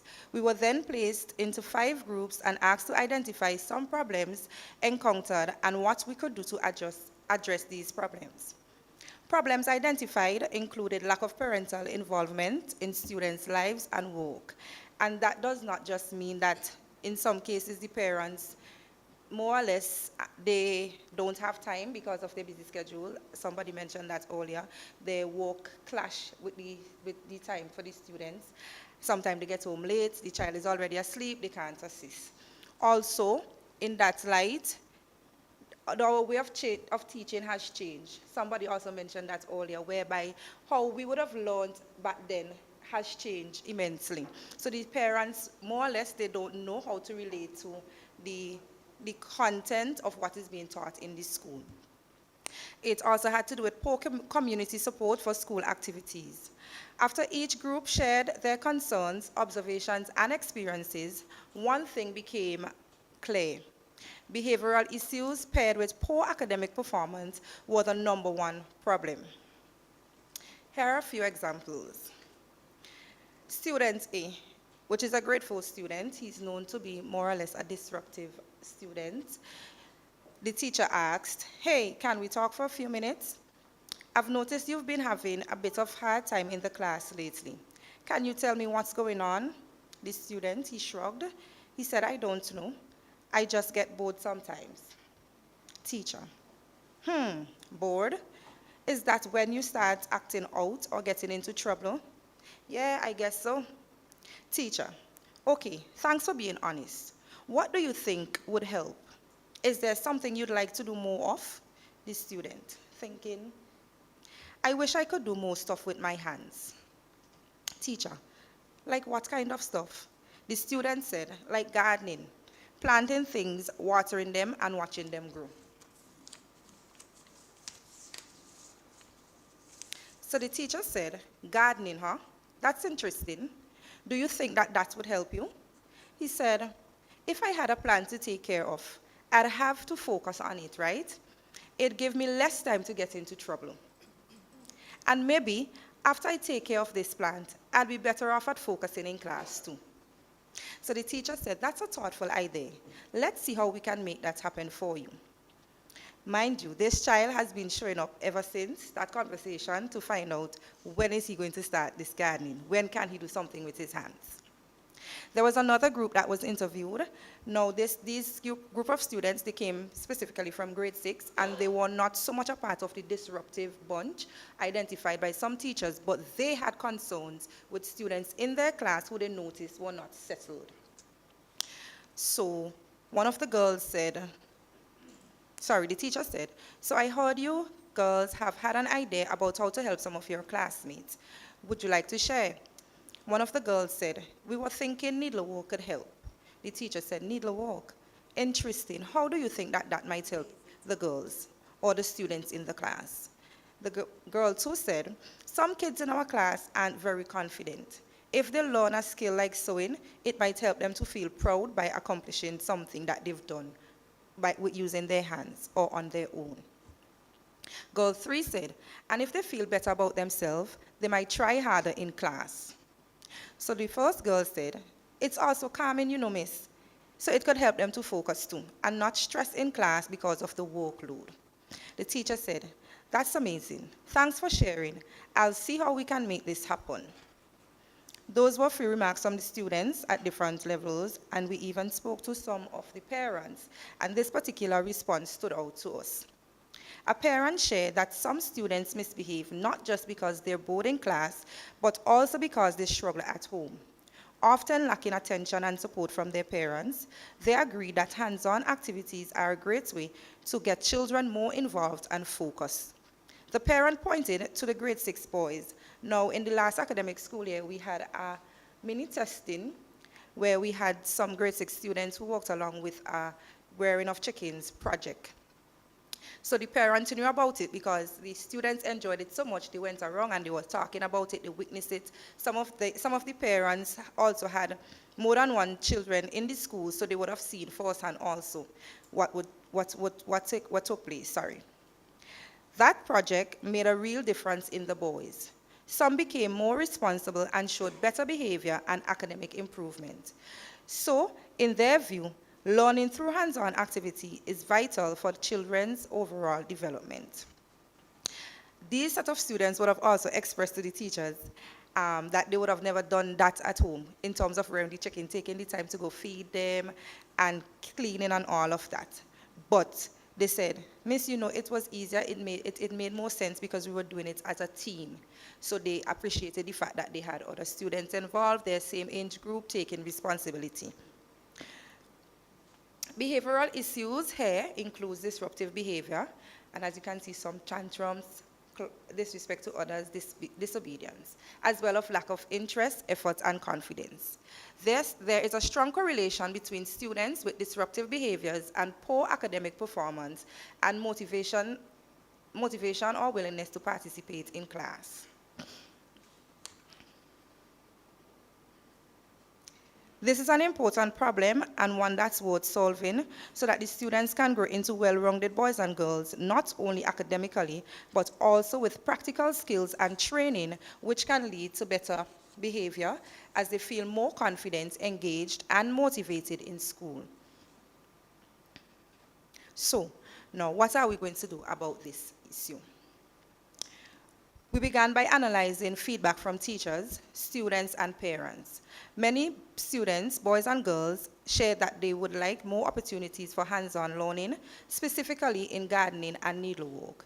Now, there is no stereotype, so the children who share their interest, it can be vice versa. If the boys want to do needlework, it's open to them. Likewise, if the girls are interested in gardening, they can do that. As a result, these activities will be introduced as part of a 6-week trial. To support this, adjustments will be made to the school's timetable, with gardening and needlework becoming scheduled subjects during that period. This type of program is to make learning a life skill. We're going to introduce it to make learning a life skill. We also hope to develop a program which at first would target the main students identified by the teachers who would have been showing disruptive behaviors. The aim is to teach students a skill that may pique their interest, give them purpose, help them to focus, give a sense of responsibility and accountability for self. If these positives are gained and transferred within the classroom, students' behavior may improve. Who benefits and how? Students would benefit. They would gain a skill while at the same time becoming more knowledgeable with information that can be taken back to the classroom, becoming more responsible, can better equip students with problem solving. The parents would also benefit by becoming more involved in students' life, especially if there's an area where the parents can relate. So this would bring me back to the point where, some of them may not be able to relate to the students on the content that is being prepared at school, the mathematics, social studies, etc. But for example, I might be a small business owner, I do craft, and this is now being introduced through the needlework aspect of it, and I would feel better or more confident relating, sitting down with my child, assisting, because this is my area. So, and it can also encourage a stronger bonding between parents and students, children. The teachers will benefit because we'll get more instructional time on the theory or practical, as there may be less complaints during class time. Now, this is because sometimes, the students get frustrated. They're not understanding some of the content. They feel like they can't do it. So you find them disrupting the class. You have to be breaking every minute to tell the students to settle, etc. And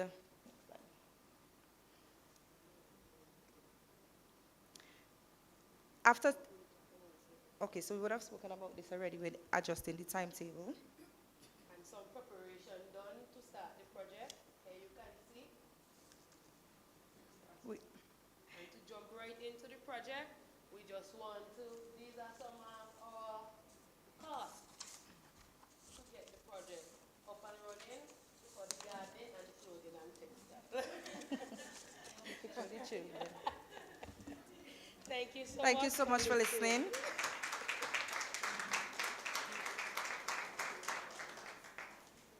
Thank you very much. Do we have any questions, comments? Yes, miss? What happens to the rest of the students?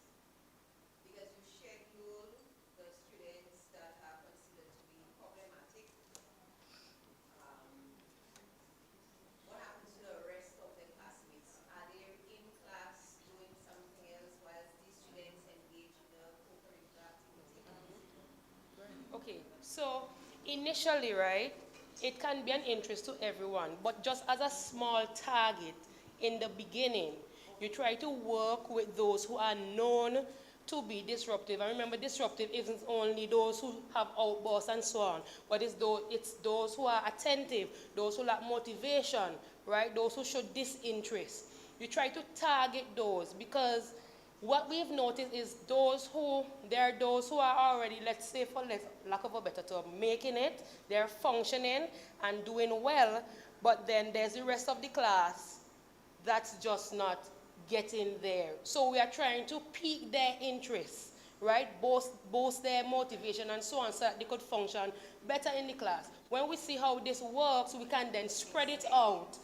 Yes, and timetable it so that everyone could be able to participate in the activities. Yes.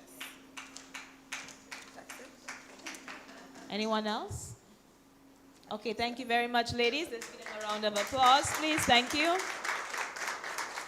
Next, we have Miss Nisha Gidari from Les Etats Combined School in St. Lucia.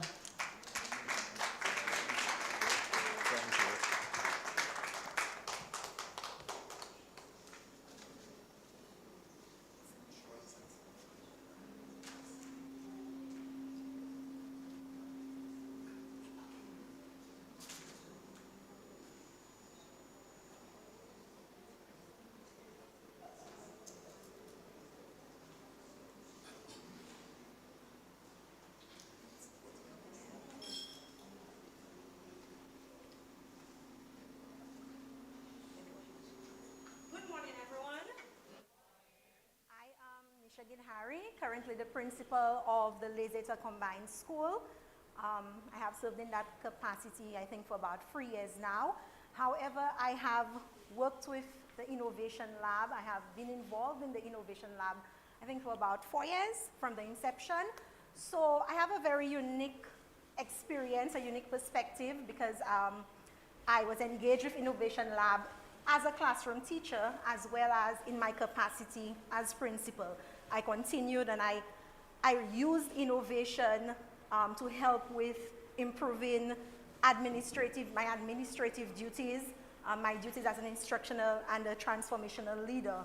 And so innovation is not just limited to the classroom setting to help the students, but it can also help the school as a whole. It can help in your role as principals.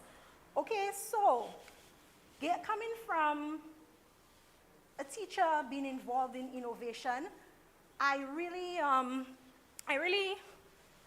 gained quite a bit of insight that helped me. Where is my, okay. That helped me as a novice principal to be better at being a principal. It really helped my transition from a classroom teacher into my role as principal to be a more effective one. It helped me to think of others' perspectives, students' perspectives, teachers' perspective, helped me to make a conscious effort to be more empathetic, focus on inclusion, co-creation, so involving my teachers as well as my students in decision making. Yes, involving the students in decision making too. Equity, ensuring equity, encouraging teachers to use data and reflection to drive decisions, promoting authentic learning experiences across subjects, so encouraging the teachers to do that, building a culture of experimentation and removing that fear of failure, and focusing on equity and inclusion. For me, one of the biggest takeaways that I took with me into my role as principal was co-creation, really involving the teachers, involving my staff in coming up with solutions to solve real-life problems. And so I believe, having come from starting off as a teacher, I really believe that teacher-led innovation has powerful potential to drive meaningful, sustainable change, especially when it is grounded in authentic experiences of students and classrooms.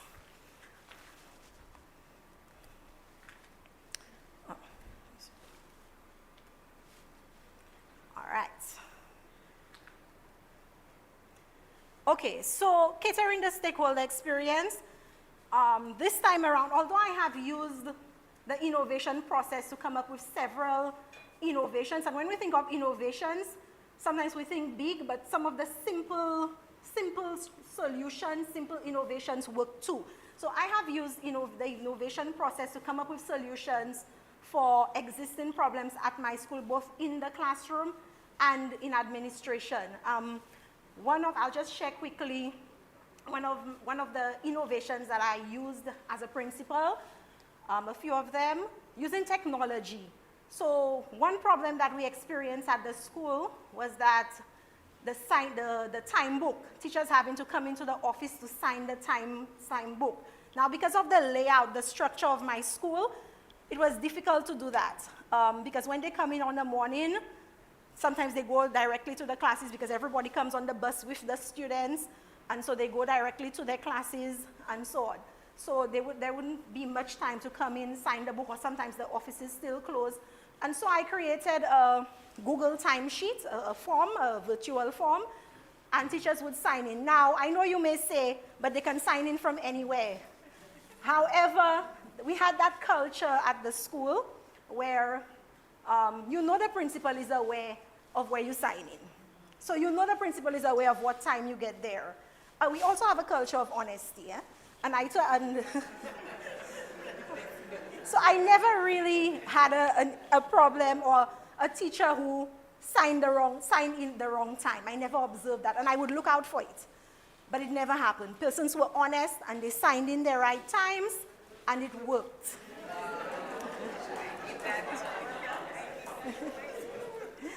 Yes. Another one that I try, I love technology, and so a lot of my innovations involved using technology. Another one that I tried out, sometimes I would get a call from the district education office asking for my student attendance for the day. Especially in the event of an emergency, there's bad weather or something, I get a call. That means I have to leave what I'm doing, go around and find out how many children are in each class And so that was just too time consuming. What I decided to do was, again, create a Google Sheet, share it with all my teachers, and as soon as they take their attendance, they just enter in how many males, how many females, and I have access to that. So in real time, I can just go on and see what is your class attendance for the day. I may not know exactly who's there and who's not there, but if I notice, for instance, you're supposed to have 15 children, and for the entire week you've had 14 children, I can go and find out what's going on, who's the child who's absent. If I get a call from the education officer, I can just pull it up on my phone, any device, and let her know, okay, I have 18 children, I have 50 children present for the day and whatnot. So that helped a lot as well. Okay, so now going into the innovation that I tried this time. I have so many to talk about, so I went off script. Igniting a love for reading among boys through a student-centered, gamified, and tech-powered approach. Let me stop here and ask a question. How many of your students, educators, how many of your students love to read? How many of you have students, have a class where all your students or the majority of your students love reading? No hands.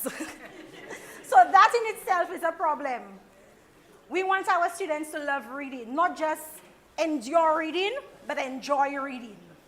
And at my school, that was a concern. Students are losing their love for reading. And so when, in during PLCs, our professional learning communities, casual conversations with teachers, we noticed that just talking, teachers would complain, but we have book reports due, and we have to be begging children to stay back to help them with book reports, or the children are not reading the books, and you would hear all of these little complaints. Students did not like reading for pleasure. When we have what we call silent reading, universal silent reading at my school, a 30-minute period on a Wednesday afternoon where the entire school engages in silent reading, that's the time you would find some of the children being the most disruptive because they don't want to sit and read. They don't enjoy it. Some students would choose to read their textbooks instead of picking up a novel, whether it's fiction or non-fiction. They would take their textbooks because they don't, for them, why am I sitting and reading a book? Why? Many students, they were late in completing their book reports, and they just demonstrated a dislike for reading. So that was the feel that we got. The children did not like reading. And so we had to ask the students, because of course we're using a human-centered approach, and we wanted information from the stakeholders, the end users, the students. And even as a principal, I look for every opportunity to engage with my students. So I went around asking. Now, although we noticed that for most students, I decided to look at my boys, because really, you would find more girls who would pick up a book and read than boys. So although it's an issue that affects, a problem that affects both of them, both genders, my focus was more on boys. So I asked my boys, questions like, what do you like to read? Where do you get your books to read? Do you read at home? Do your parents read with you? What movies do you like to watch? What do you do for fun? What stimulates your mind? What gets you excited? All of these little questions. Now, some of them you may say they have nothing to do with reading. Why are you asking a child what stimulates your brain? They might tell you playing a game. They might tell you going on my device. That has nothing to do with reading, you may think. Some of the responses that the students gave: reading is boring. I have read all the books available to me at home and at school. So I've read all the nice books in the library, and there are no more nice books for me.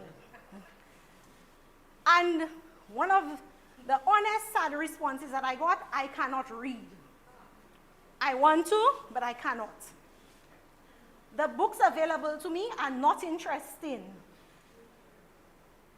The books in my class library are not for boys.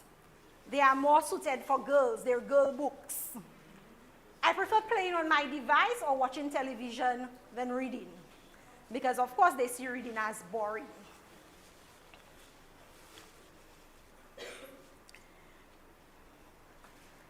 And so we asked, how can reading be made fun for boys? We asked the boys and we asked the teachers, we asked the parents, what can we do for you? And we got some wild ideas. I want you to look here. Students using Scratch to create stories. What do you notice in the picture? If you can see it very clearly, so I'm asking questions, I like to engage the teacher in me. Yes, what do you notice? Oh, 1 minute left, okay. Let me hurry. Okay, so I'll just give you the answer. All the students in the photos here are engaged. The students are engaged, they're focused on what they are doing. You're not seeing anybody out of their seats. Nobody is talking to each other. They're all focused on their screens. And you would hear using Scratch, using programming at that level, that would sound impossible, out far, far-fetched. But they were doing it. We brought in the curriculum specialist for IT to assist us, and she did a wonderful session with the students, and they were all engaged. So it dawned on me, look at the students in these photos. Look at the pass by the class, you heard nothing. They were all right. The same children who would take weeks to give you one essay did that in half an hour. So I thought, what if we marry technology and reading, right? It would solve quite a few problems. It would, one, have available a wide range of books at different levels and of varying genres, because I will come to just a minute. We realized so that many boys are visual learners. And so books should include captivating images, because there, in using the Scratch, the children were able to create their own images or use existing pictures and so on, and the boys enjoyed it. Boys enjoy technology. They like going on their devices. Well, not just boys, but students in general, children. We have tech children now. They love challenging each other, especially our boys. Our boys are very competitive. My time is up. Can I beg for 2 more minutes? Or 1 more? Okay. So boys are competitive. If you want a boy to do something for you, or you want children to do something, just tell them it's a competition, and you would see. And they want to be relaxed too. They want to be comfortable. They want a conducive environment to read, to do whatever it is they are doing. And so the wild idea came, why not use a virtual library? We have, Chief, you're not hearing that, before you take my devices, don't take my devices. We were part of a Pro Futuro program, and so we had some tablets at the school, and I decided to pull out my boys, my grade 5 boys, teach them how to access Epic Books. That's the virtual library that I use. And if you can see here, it has a reader pillar. So that's where the competitive aspect came in. So they had to, whoever had the most points, every book you read, your first book 25 points, second book you get 50 points, third book 100 points. So it was like a little competition for them. Everybody wanted to read. Everybody wanted to have the longest reader pillar. Here the teacher could see how much time the students spent reading. So they, Carrie's reading.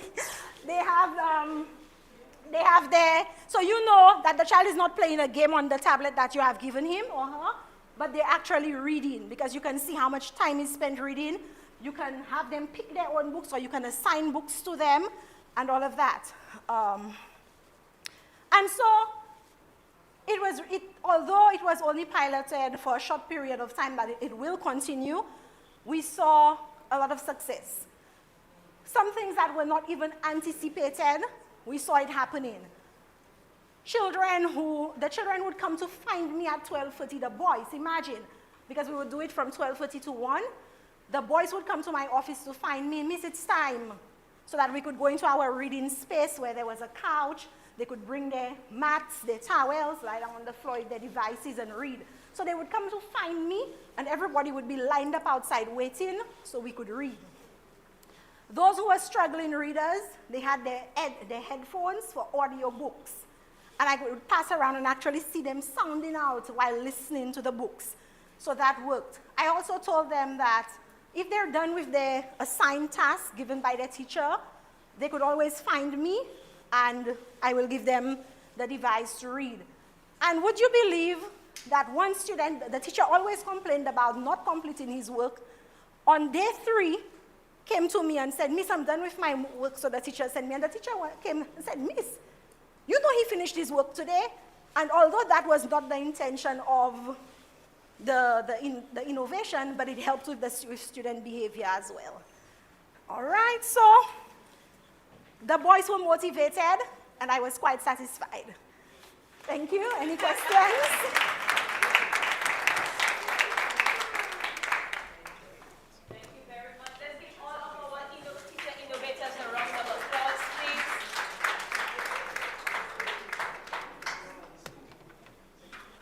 No questions for me? All right.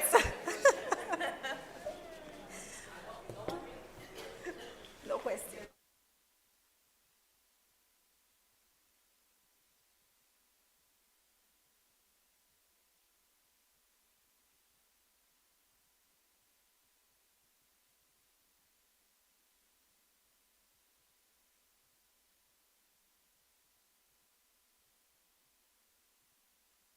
Office, where she and her colleagues advocate and support children's access to high quality, inclusive, and equitable education.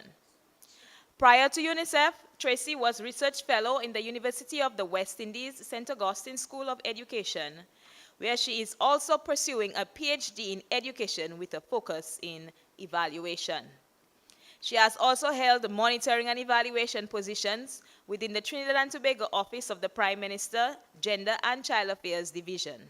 Now, as an education officer in UNICEF ECA or ECA office, one of Tracy's key priorities is collaborating with key stakeholders to design evidence-based strategies that enhance the ability of Caribbean education systems to reach and nurture the most vulnerable and marginalized children in the Caribbean. Tracy Lucas.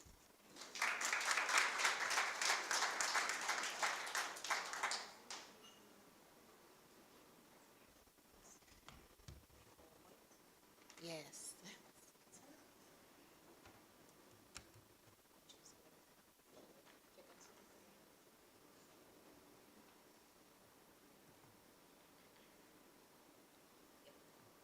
Oh my goodness.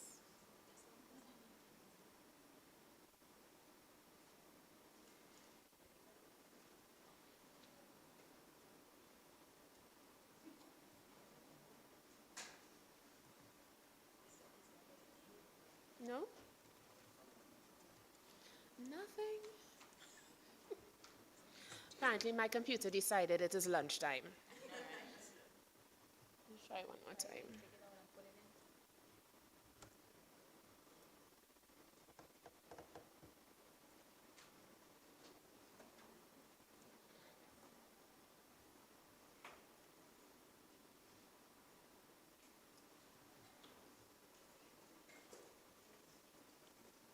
No?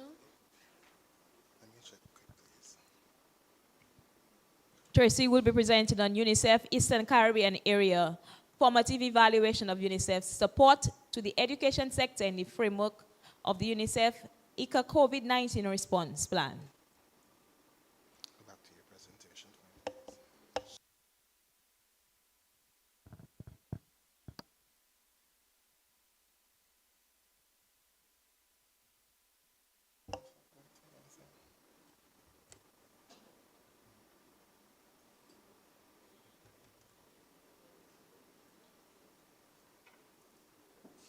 Give me a second.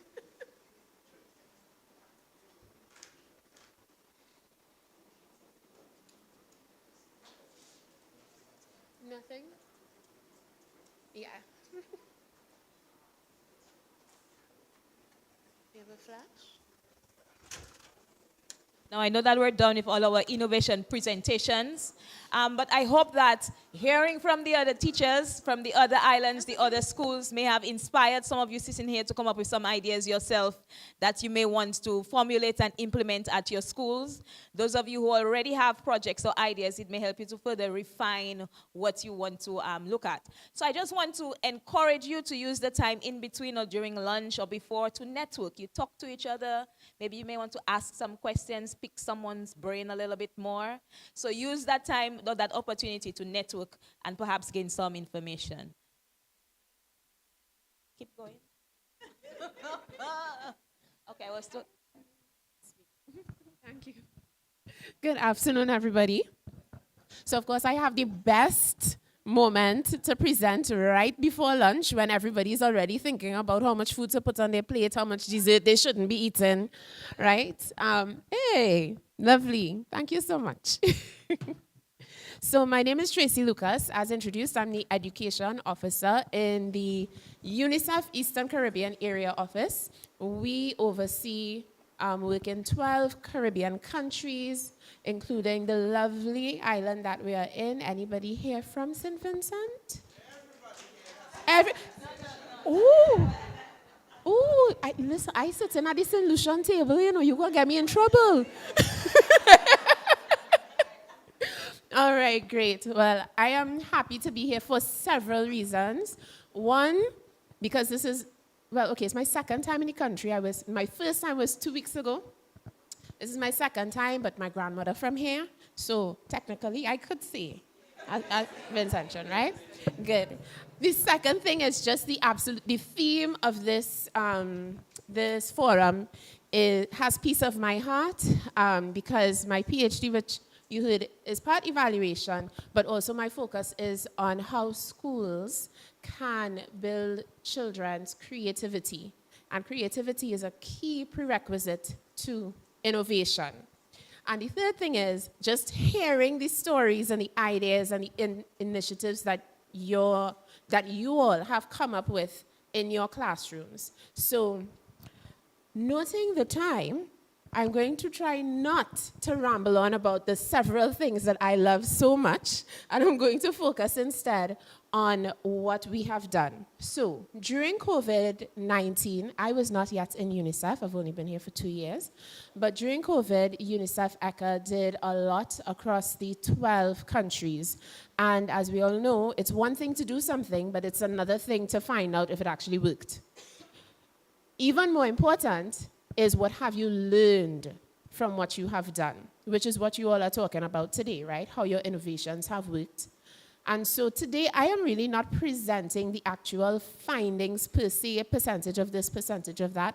I'm actually going to present more on the key lessons we found and what the recommendations coming out of that were. And the reason is because, as all of you have said, a key component of innovation is actually inspiration. That's one. And insight. That's two. And interest. That's three. Good? So by the end of the presentation, be ready because I am going to ask you all a question to get you all talking amongst each other to get that innovation bug wiggling, right? But the several concepts that work together, like I said, evaluation at the top can actually provide the insights that we need to become more innovative. Okay, I want to also frame this whole presentation by 3 questions, which are the key questions we talk about in evaluation. Is what, so what, now what?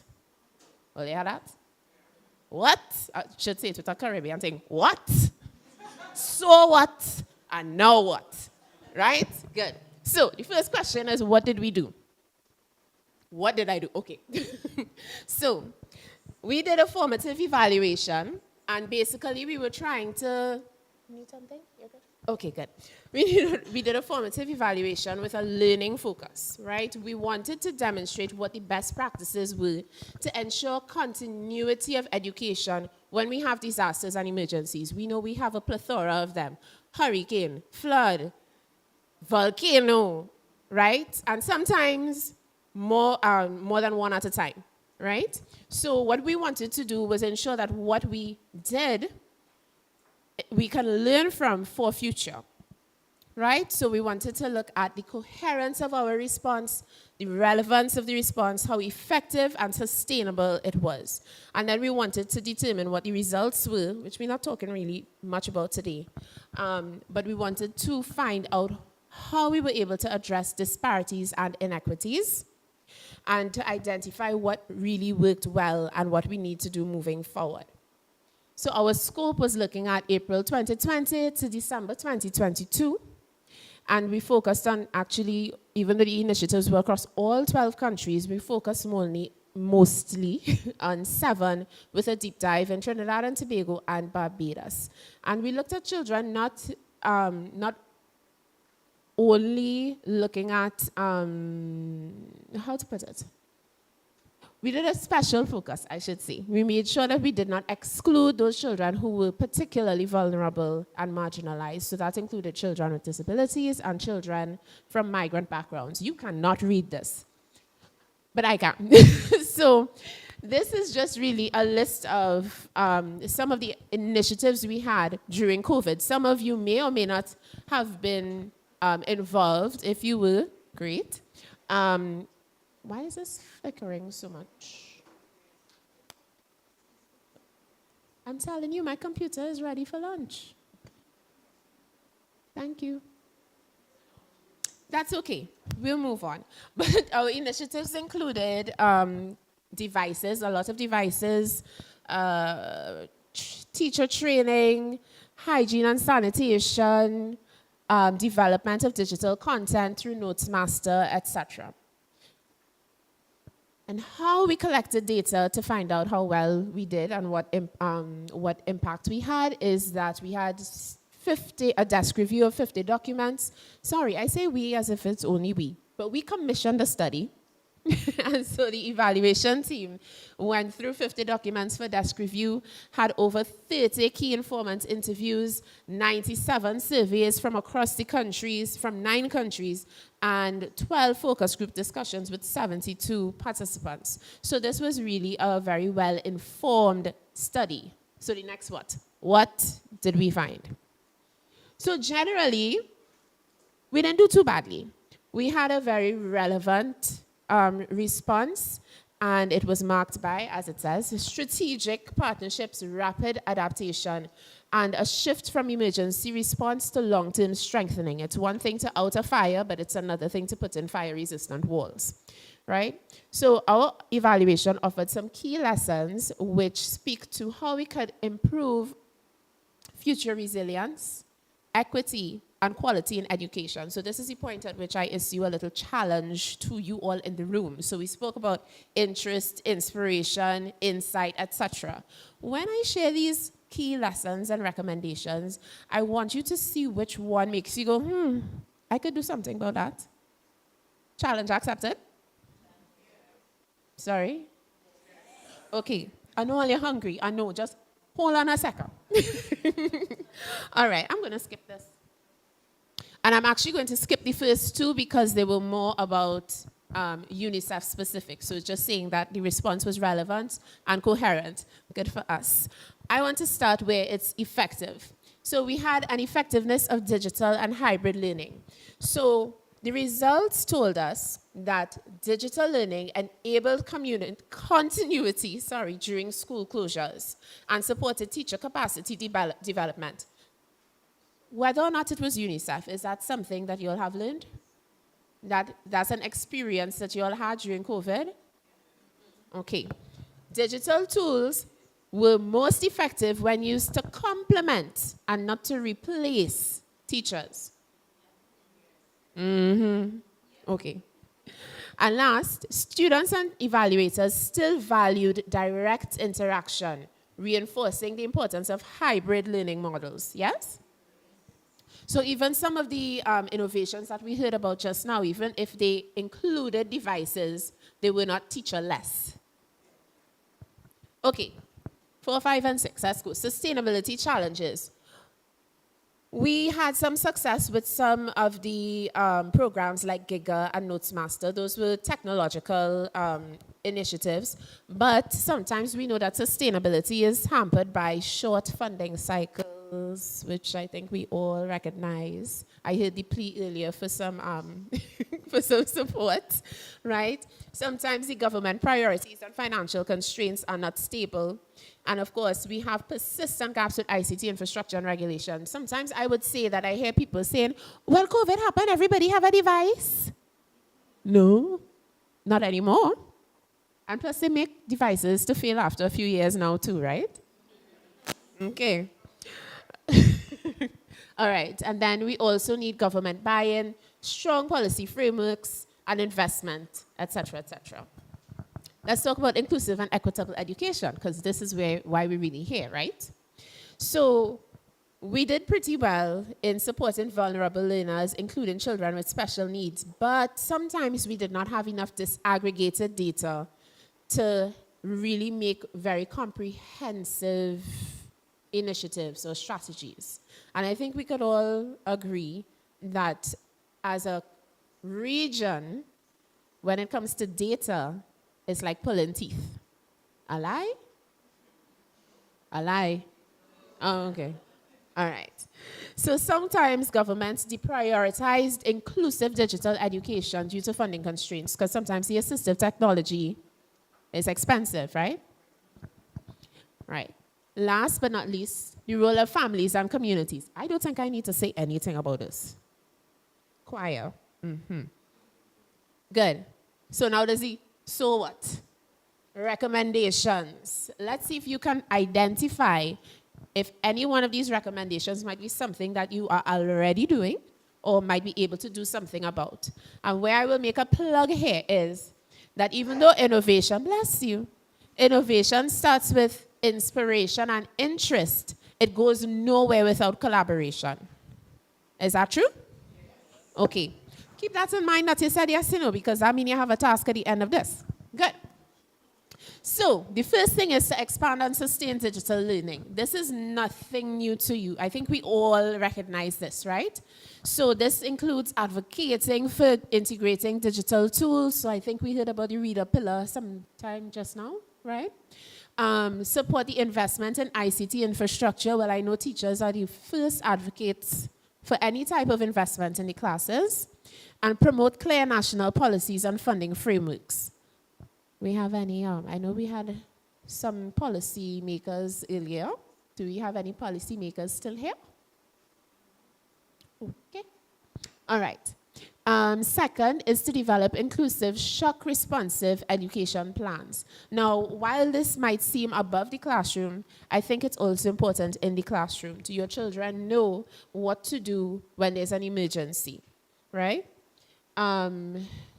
Skipping to number 3, promote inclusive education for marginalized learners. And I think I've heard some of you mention this as well. So can we expand assistive technologies and inclusive curricula, support teacher training and national frameworks to embed inclusive practices? I love what was said earlier about the classroom equity being about how children feel in the class.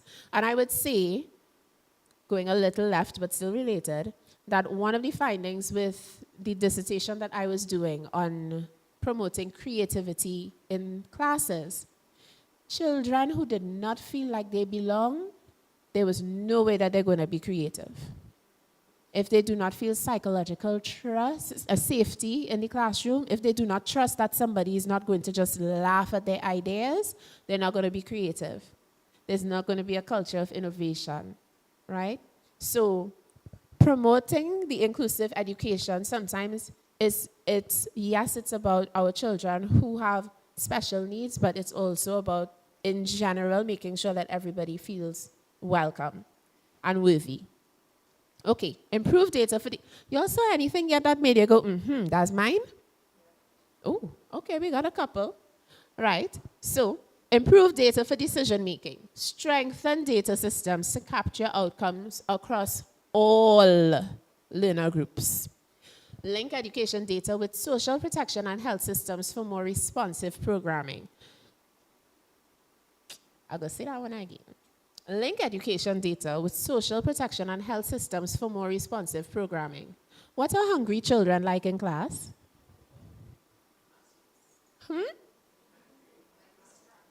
distracted, hungry, right? So if we are saying that we understand that children are multidimensional, it's not just about the academics, it's also about their well-being, their health, etc., then maybe our data system should also reflect that, right? Okay, institutionalized mental health and psychosocial support, that's MHPSS. This is about well-being. We know that sometimes our culture is about, good, that man crazy boy, oh, good, she mad, right? But we recognize that just the same way we go to a doctor when we are not physically feeling well is the same way that we should be addressed when we are not mentally feeling well either. Yeah?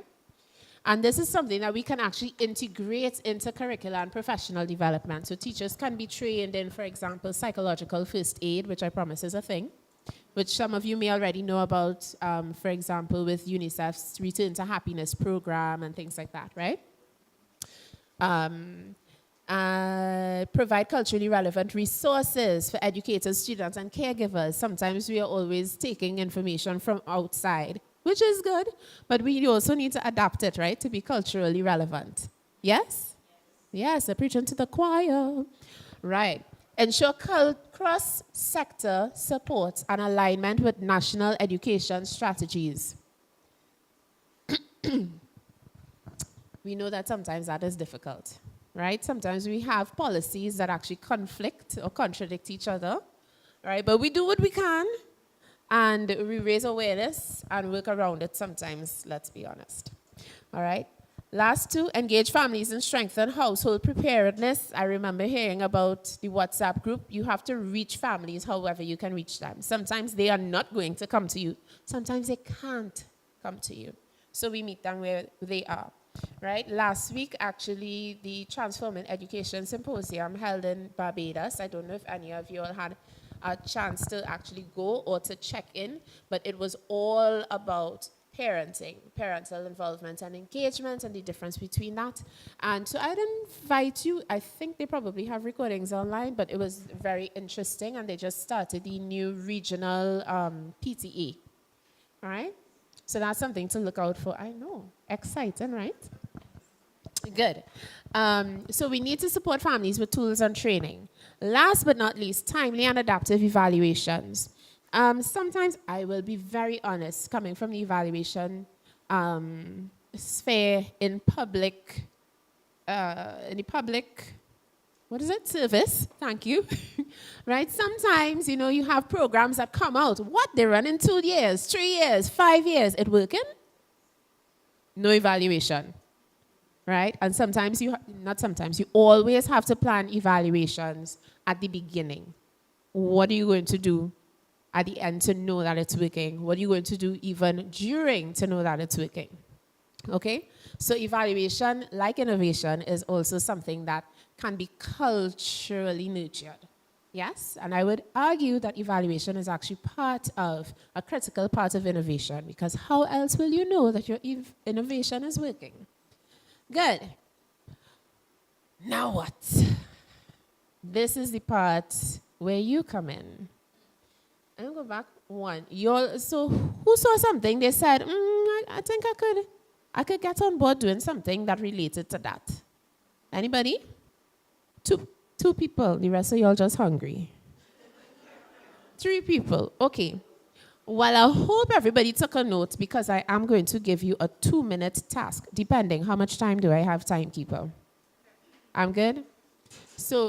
But I know we are hungry, so I am going to give you a 2-minute task, okay? So these were the 7 recommendations. Can you all see from the back there? Yes? Okay. All right, these were the 7 recommendations. My prompt, my task to you is you're going to turn to somebody on your table and you're going to tell them, well, I was thinking about if I did da-da-da-da-da-da, then I could develop inclusive blah, blah, blah, or improve data for da-da-da-da-da. Or you could do the other way around. I think that to engage families and strengthen households' preparedness, I had this idea. I think we should da-da-da-da-da-da. Yeah? So that is your 2-minute task. And I am going to walk around to macro all of the ideas that are coming out. Right? And this is because innovation does not happen without, who remembers what I said? Oh, yeah, I wish I had a star, something to give you, right? So 2 minutes. Turn to one of your neighbors and just give them the wildest idea. It doesn't matter, and I'll tell you a story after. You'll learn a story.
Okay, so you're going to have 20 more seconds to finish your thought.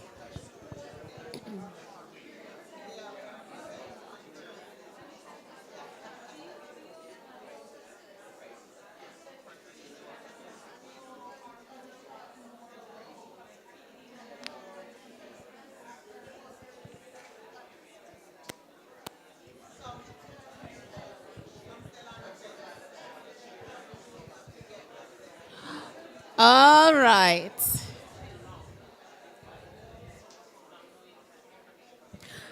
I love that you all are still talking, actually. So the fact that you are still engaged and still talking means that you're talking about something that is interesting, that it's engaging, that it's meaningful. Excellent. You still have one more task, so don't get too taken away. This task is a lot shorter, though. All right, so can I have your attention? If you can hear my voice, snap once. If you can hear my voice, snap twice. If you can hear my voice, say, oh gosh, I'm hungry. Let me go. All right, good. So, sharing your idea with somebody is great. Lovely. Does it get you one step further? Of course it does. But we're going to go one step further than that. So, based on the idea that was shared just now, your next sentence is going to start like this. You know who we should talk to? To get something done, right? You know who we should talk to? Good. You have 1 minute to you know who you should talk to. Go ahead.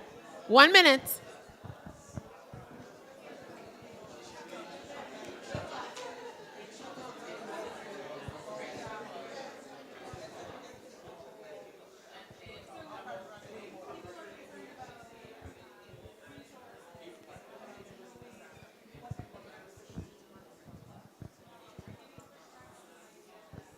Sounding like you all already knew who to talk to.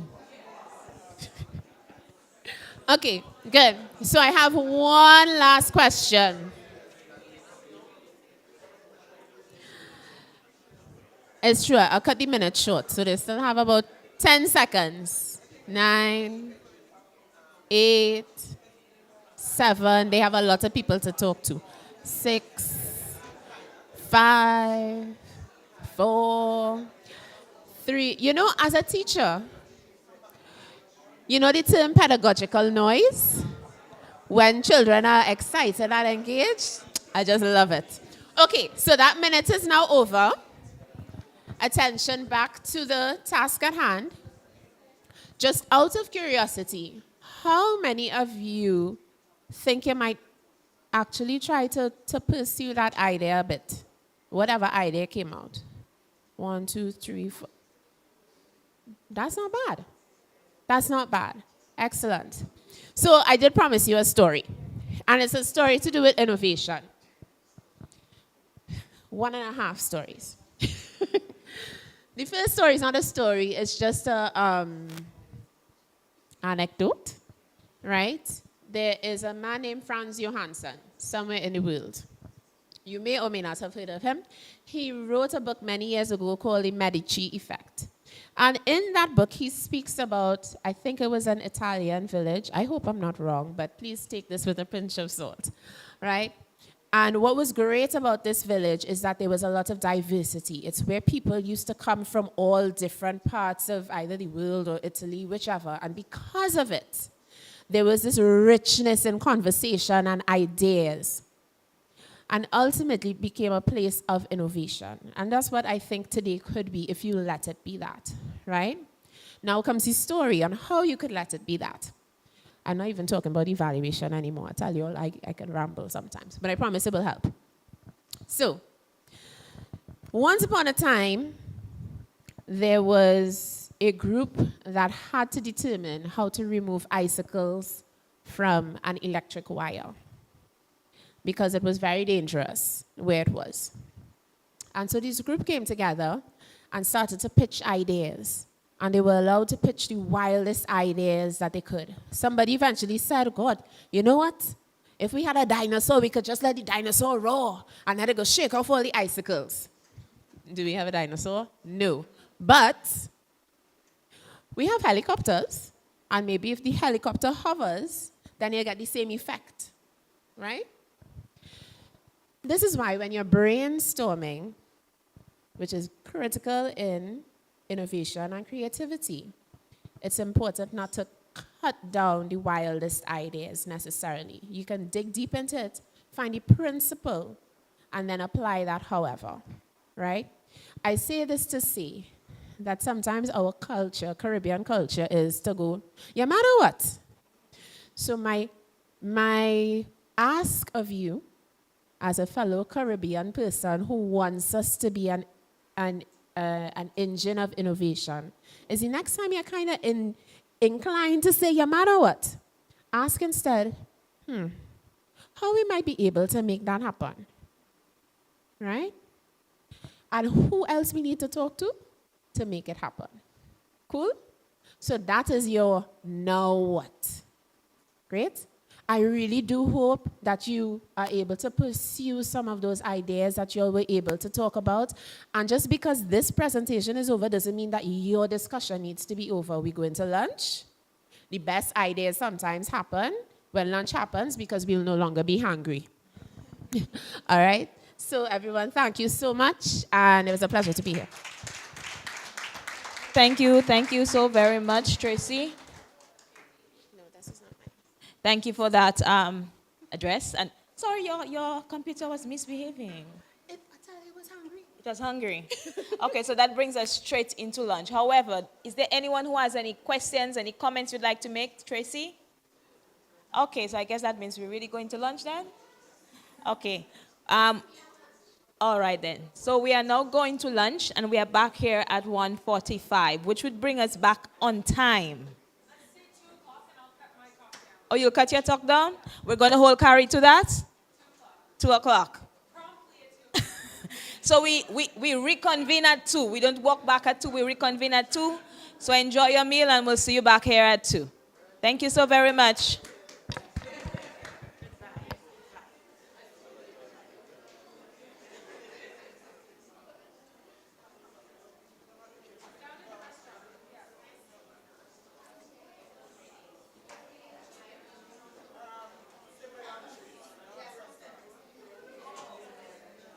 Um, for those of you who do not know, but even if lunch is at the restaurant, so you have to first make your way down the hill to the lobby, and then you make a right and you keep going down.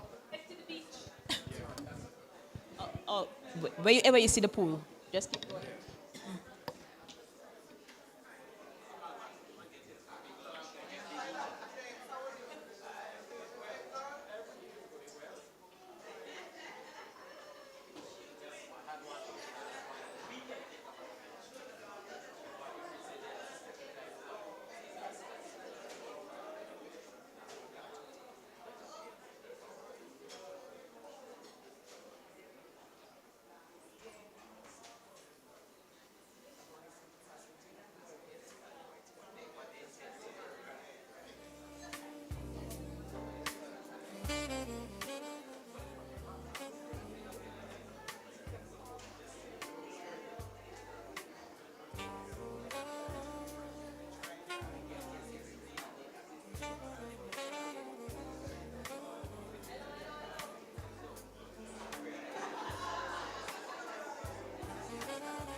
Come, Shakima. I didn't get a picture.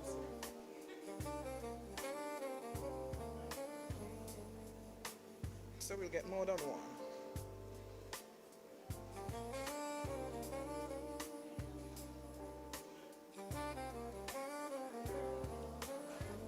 Thank you.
Thank you.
Everyone, good afternoon.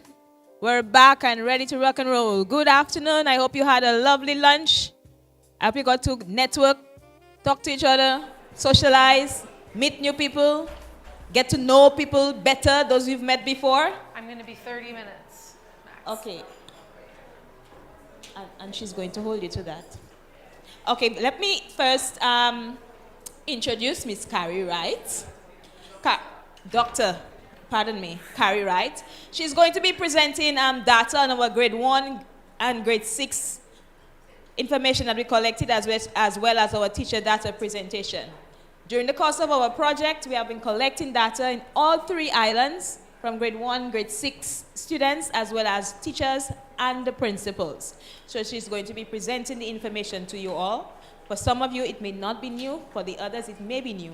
And we'll be interested to hear your thoughts and insights. Carrie? Thank you. Thank you. So as Giselle said, some of the things I'm going to share with you today, you might have already seen if you attended an administrator meeting or a workshop by one of our coordinators. But I promise you that we have brand new, fresh research findings to share tomorrow from data we've been collecting so far this school year. But part of this presentation is, so we're going to share with you the information that we have, but we need your help in order to interpret what that means and what we should do about it. It's a process called sense making, where information in and of itself are just numbers. We need to interpret and understand so that we can make progress. Our project, officially called Capacity Building for Equity and Inclusion in Caribbean Schools, which is a very long title, so we call it Full Potential.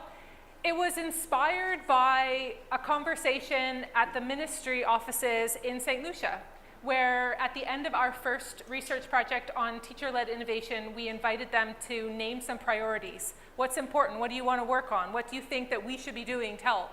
And they named the the lower performance of boys as being one of their priorities. So we were able to go and secure some additional funding that would allow us to spend some time actually focusing on that innovation priority. We're interested as the Full Potential team more broadly in equity and inclusion, but there is a particular interest in the academic performance of boys, and so we'll share a little bit of information specifically about that. What's happening in the Eastern Caribbean is not unique necessarily to the Caribbean. So in any country globally where they have solved the issue of access to education for girls, girls start outperforming boys, regardless of how it's measured, whether it's by attendance, completion, or performance. But we see the trend has been a number of decades now in the Caribbean. I think what's important to note also is gender is only one of the characteristics that lead to differences in academic outcomes. Income is one of the other ones that we know is a really important driver in academic incomes. So this figure is showing us the trends in secondary completion over a period of years. What's interesting is, so first of all, congratulate yourselves that completion rates are increasing over that time period. That's fantastic. Completion rates for all income levels are increasing. But what's interesting is middle income girls are outperforming higher income boys, boys from higher income families. So there's that intersection that's happening between gender and income, another characteristic we want to pay attention to. I've heard lots of theories. There's lots of discussion about why girls have higher outcomes. So we hear things like the teachers are all girls, and so they prefer girls, they teach better towards girls, the books that they choose, the stories that they use are more geared towards girls. We hear that one. We hear that boys need active play, boys want competition, and so the things that we're doing aren't appropriate to keep boys engaged. We also hear that young men need to leave school to go and start collecting income in order to contribute to family expenses. And I don't diminish any of these ideas, but it's probably a lot of things all interacting together. And so we need to be open to the fact that there's probably a number of different avenues that we need to consider. Making sure that we're engaging and keeping boys' interest is one, of course. Being mindful of the fact that students are out there trying to are looking to earn income is another one. One of the theories that we have in our research team that we wanted to explore is that the gender norms, the expectations and stereotypes, the unwritten rules that we associate with what it means to be a girl and what it means to be a boy, we had a theory, a hypothesis, that the gender norms that we have, that we socialize and give to children, might be impacting the way they think about and experience schools. So that was some of the data that we wanted to collect. So when we talk about gender norms, we're talking about the unwritten, the implicit social expectations about how boys and girls, young men and young women are supposed to behave. We can measure that in a number of different ways. We can look at how strongly those views are held, how consistently they're held. And so we wanted to, I said systems, we wanted to explore that with children of all ages. So when do norms start? How consistently are they held? How strongly are they held? So we did a data collection activity with grade 1 students. We showed them pictures of 2 children, a girl and a boy, and we showed them some games, some toys that they might want to play with. And we said, who would want to play with the Lego blocks? The girl, the boy, or anybody? And we did the same thing with occupations. Who would want to be with different pictures? Who would want to be a teacher? A man, a woman, or anybody? Who would want to be a farmer? Who would want to be a doctor? And the answer to all of these questions when you are 5 and 6 years old is anybody. Anybody would want to play with a ball. Anybody should want to play with a paper airplane. Anybody should want to play with a doll. But what we found is actually there's pretty stark differences. So the way to read all of my figures is green is girls, or green is boys, sorry, and yellow is girls. I try desperately to stay away from pink and blue. And then the bar means more. So at a quick glance, you can just look at, are the bars symmetrical on either side, which would mean girls and boys responded in the same way? And do we want, is the bar, the biggest bar, in the place where we would want it to be? So what's interesting is boys said things like only boys would want to play with a magnet. A girl wouldn't want to play with a magnet. And boys would want to play with Lego blocks. Girls even said that only boys would want to play with Lego blocks. And that's really interesting to me that already at that young age, they have some normative expectations about what they're supposed to be doing. We asked about occupations. So here, most students said that a woman would want to be a doctor, which is really interesting because where I'm from in Canada, the answer is opposite. Students would say that a boy would be the one to become a doctor. And a man would be a farmer. We asked grade 6 students very similar activities. We did it in a slightly different way. We asked about sort of activities, so who would want to play basketball, build with tools, and ride a bike. It's interesting to me that the way that boys would want to do things or anybody would want to do things, but it's less often to be just girls would want to do these kinds of activities. And we asked about their jobs as well. So who would want to be a farmer, a boat captain, and a doctor? If you've been looking at the bars, I'm going to come back to that one. If you've been looking at the bars, you'll see that grade 6 students were more likely to say anybody to some of the answers. So we came up with a way to be able to measure this. So we gave a value of 1, so 1 point anytime they said anybody, either in grade 1 or grade 6, and that allowed us to count across the 2 grades. So we can see that for grade 1 students, the scores are lower. They have a lower perceived gender equity than for grade 6 students. We do have data for Dominica. I apologize to the Dominican folks. It's just not large enough on the same scale to put the numbers in just yet. We'll keep working on that. So we know that equity increased as students aged. And the other thing that we know is that girls had higher views of gender equity than boys. So to read this, what's really interesting is more girls had very high levels of gender equity, meaning that they said anybody to more of the questions than boys. For boys, it was quite varied. So there were some boys that had high scores on gender equity, but there were other boys who had quite low scores. So there was no clear peak modal response, if we want to use a technical term, for the girls. The one thing that I skipped over that I want to point out is we talk about the fact that we have a hard time recruiting men into teaching, right? Into the teaching profession. When we asked grade 6 students who would want to be a teacher, most students said anybody. So in grade 6, it's not viewed as an occupation that women would do. Something happens between grade 6 and when they're choosing their occupations that's changing the route for a lot of those students, which is just something interesting to pay attention to.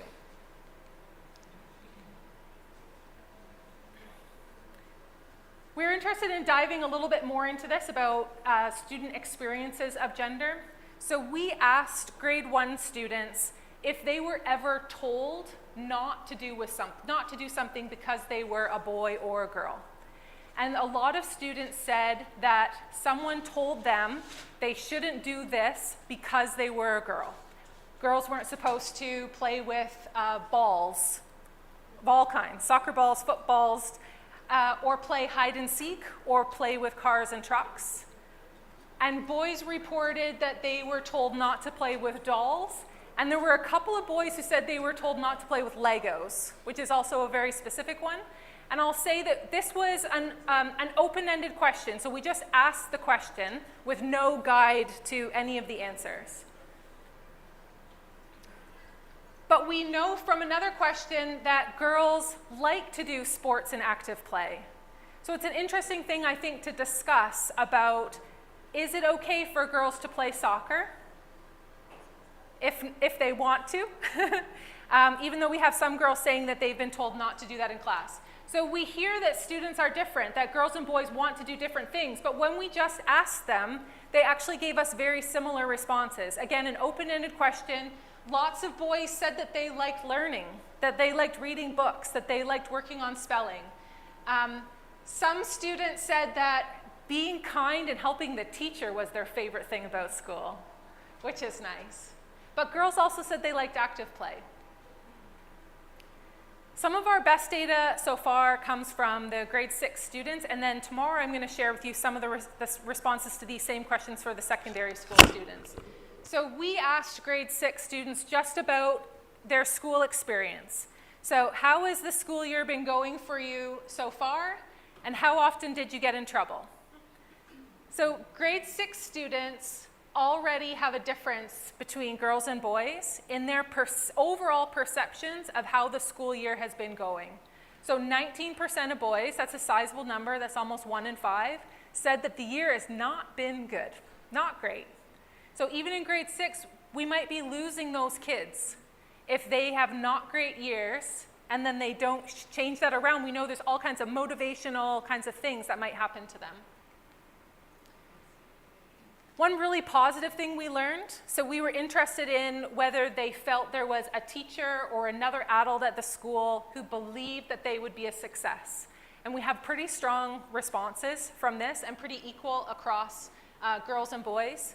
But if you look at the next one, boys were more likely to say that they didn't have a really good friend at school that they could talk to. So maybe something else that we want to consider about supporting social, emotional health and peer friendships and support that they have at schools. Angel alluded to this question already, but we asked grade 6 students if they felt girls and boys were treated differently in schools. An important point here is that girls also said yes. So it's not that boys felt like they were being picked on and were more likely to say yes to that question. Girls were more likely to say yes. In completely open-ended, unprompted responses, both girls and boys said, girls can do anything.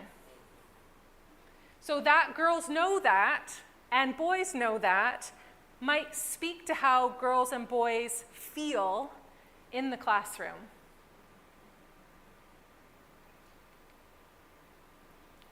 I think this one is really important too. We asked grade 6 students whether these adjectives were true for them. So how closely this word was true for them. And there were differences between girls and boys, important differences. So the way that these are called a p-value in statistical terms. So I'm doing a test to see if there are statistical differences between the responses of girls and boys. The way we interpret that is if the p-value is less than 0.05, we say that's a statistical result that's worth paying attention to. So I've highlighted those for you, but you can also look at them sort of as the strength of the relationship in a way. So boys were more likely to say they liked playing sports. And I'm highlighting this one because it's not quite significant, but it's interesting. Boys were more likely to say they were good at math than girls. Girls were more likely to say they were able to express feelings, that they were gentle, helpful, that they had good manners, and that they were lovable. So almost 20% of boys in grade 6 said that lovable was not a true adjective for them. They did not feel like they were lovable. I think that's a really important thing that we have to think about what that means for their family life, their experiences at home, what that means about how they feel at school. And it's a real opportunity to create a strong student-teacher relationship so that everyone feels valued when they're in their classroom. Teachers have perceived the differences between girls and boys as well. So we asked teachers if they saw differences in the engagement and performance of girls and boys in their classrooms. And here I'm showing you a breakdown between primary and secondary teachers and men and women. So there were a lot of similarities.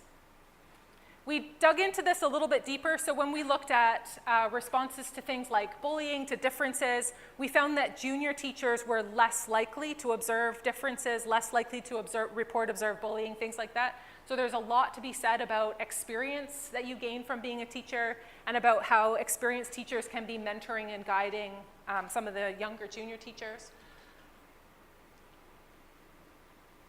We asked educators whether they were prepared to respond to the differences that they were seeing in their classrooms. So whether they felt confident to be able to apply equity and inclusion practices in their classrooms. We had lots of teachers who said yes, they felt very confident, but it's important to note that we have some teachers and some principals as well saying that they would like more capacity building around how to implement equity and inclusion practices in their classrooms. Again, an opportunity for principal leadership or for peer mentoring. Let's talk a little bit about principals as well, because we collected some data from principals and from teachers. So we asked principals to reflect on their leadership in the classroom. And this comes from our colleague, Dr. Sider at Laurier, who's a global specialist in school leadership. So we asked principals to reflect on the questions, I treat teachers like professionals, I have realistic expectations, the school has a positive culture. The lighter yellow is strongly agree. Any dark orangey colored ones mean strongly disagree. So we have principals in some cases who acknowledge that they don't have the kind of culture in their schools that they would like to have. We also asked them about the effectiveness of teachers, the effectiveness of their leadership, and whether the school was meeting the needs of students. So again, we have some self-reflection across our schools that are saying that there's room for improvement in the way that we are leading and guiding and creating schools that serve all students. I'm going to show you something really messy in a second, so bear with me. So what's interesting is the questions we asked principals for their self-reflection, we also asked teachers to reflect on the leadership of their principal. And then we're comparing, so where we have matches, the principal did the survey, and at least 3 of the teachers did the survey, then we're comparing to see whether they had the same perceptions of the principal's leadership. If the teachers and the principal agree that the leadership was the same, then the line would be flat all the way across. There's quite a bit of disagreement out there in the world. So if the score is negative, that means that the teachers, so if it's below 0, this means that the teachers rated their principal higher on those dimensions, then the principal rated themselves. There's a couple lines down there. If the line is above 0, it means that the principal rated themselves higher than their teachers did on the quality of their leadership. I'm going to highlight just a couple of things. Areas where it speaks for me about how teachers are feeling if we think about that equity phrase. So here's the statement that we ask teachers, and here's the statement that we ask principals. So the principal treats teachers in the school like professionals, and then we ask the principal to reflect on the question, or the statement, I treat teachers in the school like professionals. And then they're scored like this, 5, 4, 3, 2, 1. So the average difference across schools was 1. That means that the principal rated themselves one category in general higher than the teachers in their class, but a difference of 2. So there was at least one school where the difference was 2. Look down here. There was a difference of 3.7, almost the entire scale between what the principal thought they were doing their best, and what the teachers felt in their class or felt in their school about how they were experiencing that leadership. So just further opportunities to think about that equity conversation about how students are feeling, how teachers are feeling when they're trying to deliver inclusive and equitable education, how they're feeling as part of a staff team where there's a shared vision and a sense of collective responsibility and accountability to those students. So some of those things you've heard before, we're going to have a chance to go into our small tables and talk about a few things a little bit more. So I mentioned that this is about sense making, this next session. So what we're going to do is in your groups, you can decide which of those findings you thought were really interesting that you want to talk a little bit more about. And then we're going to ask you on stickies. If you've been to one of my workshops before, you know I love a sticky note. I want you to think about what causes this. So we know from some of the data that teachers say they have low morale. That was one of our main findings. What causes this? What are the consequences of this? So if this continues, what else might happen in the school because of that, as an example?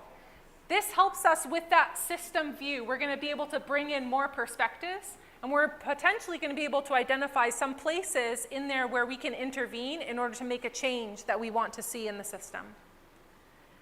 Before we go into our group tables, can I answer any questions for you about the quick review of our first year findings?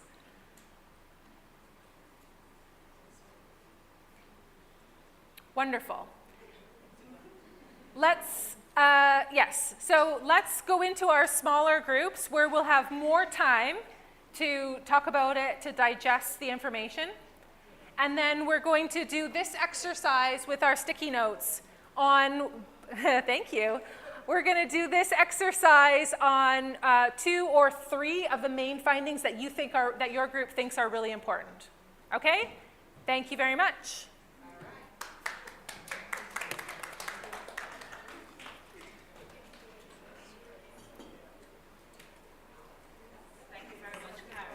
And we know our 3 groups already. So the teachers, you know, the area, the boardroom where you were earlier, that is where you're going back again.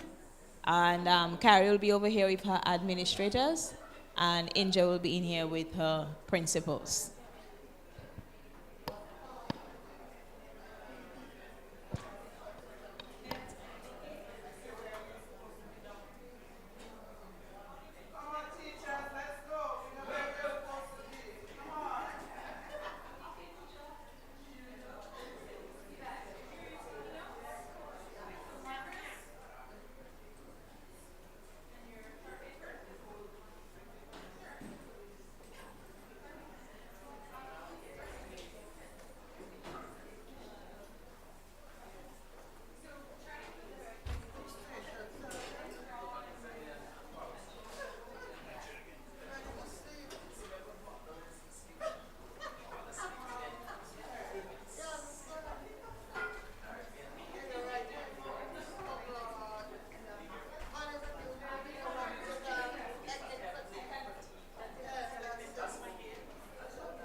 If he was in church,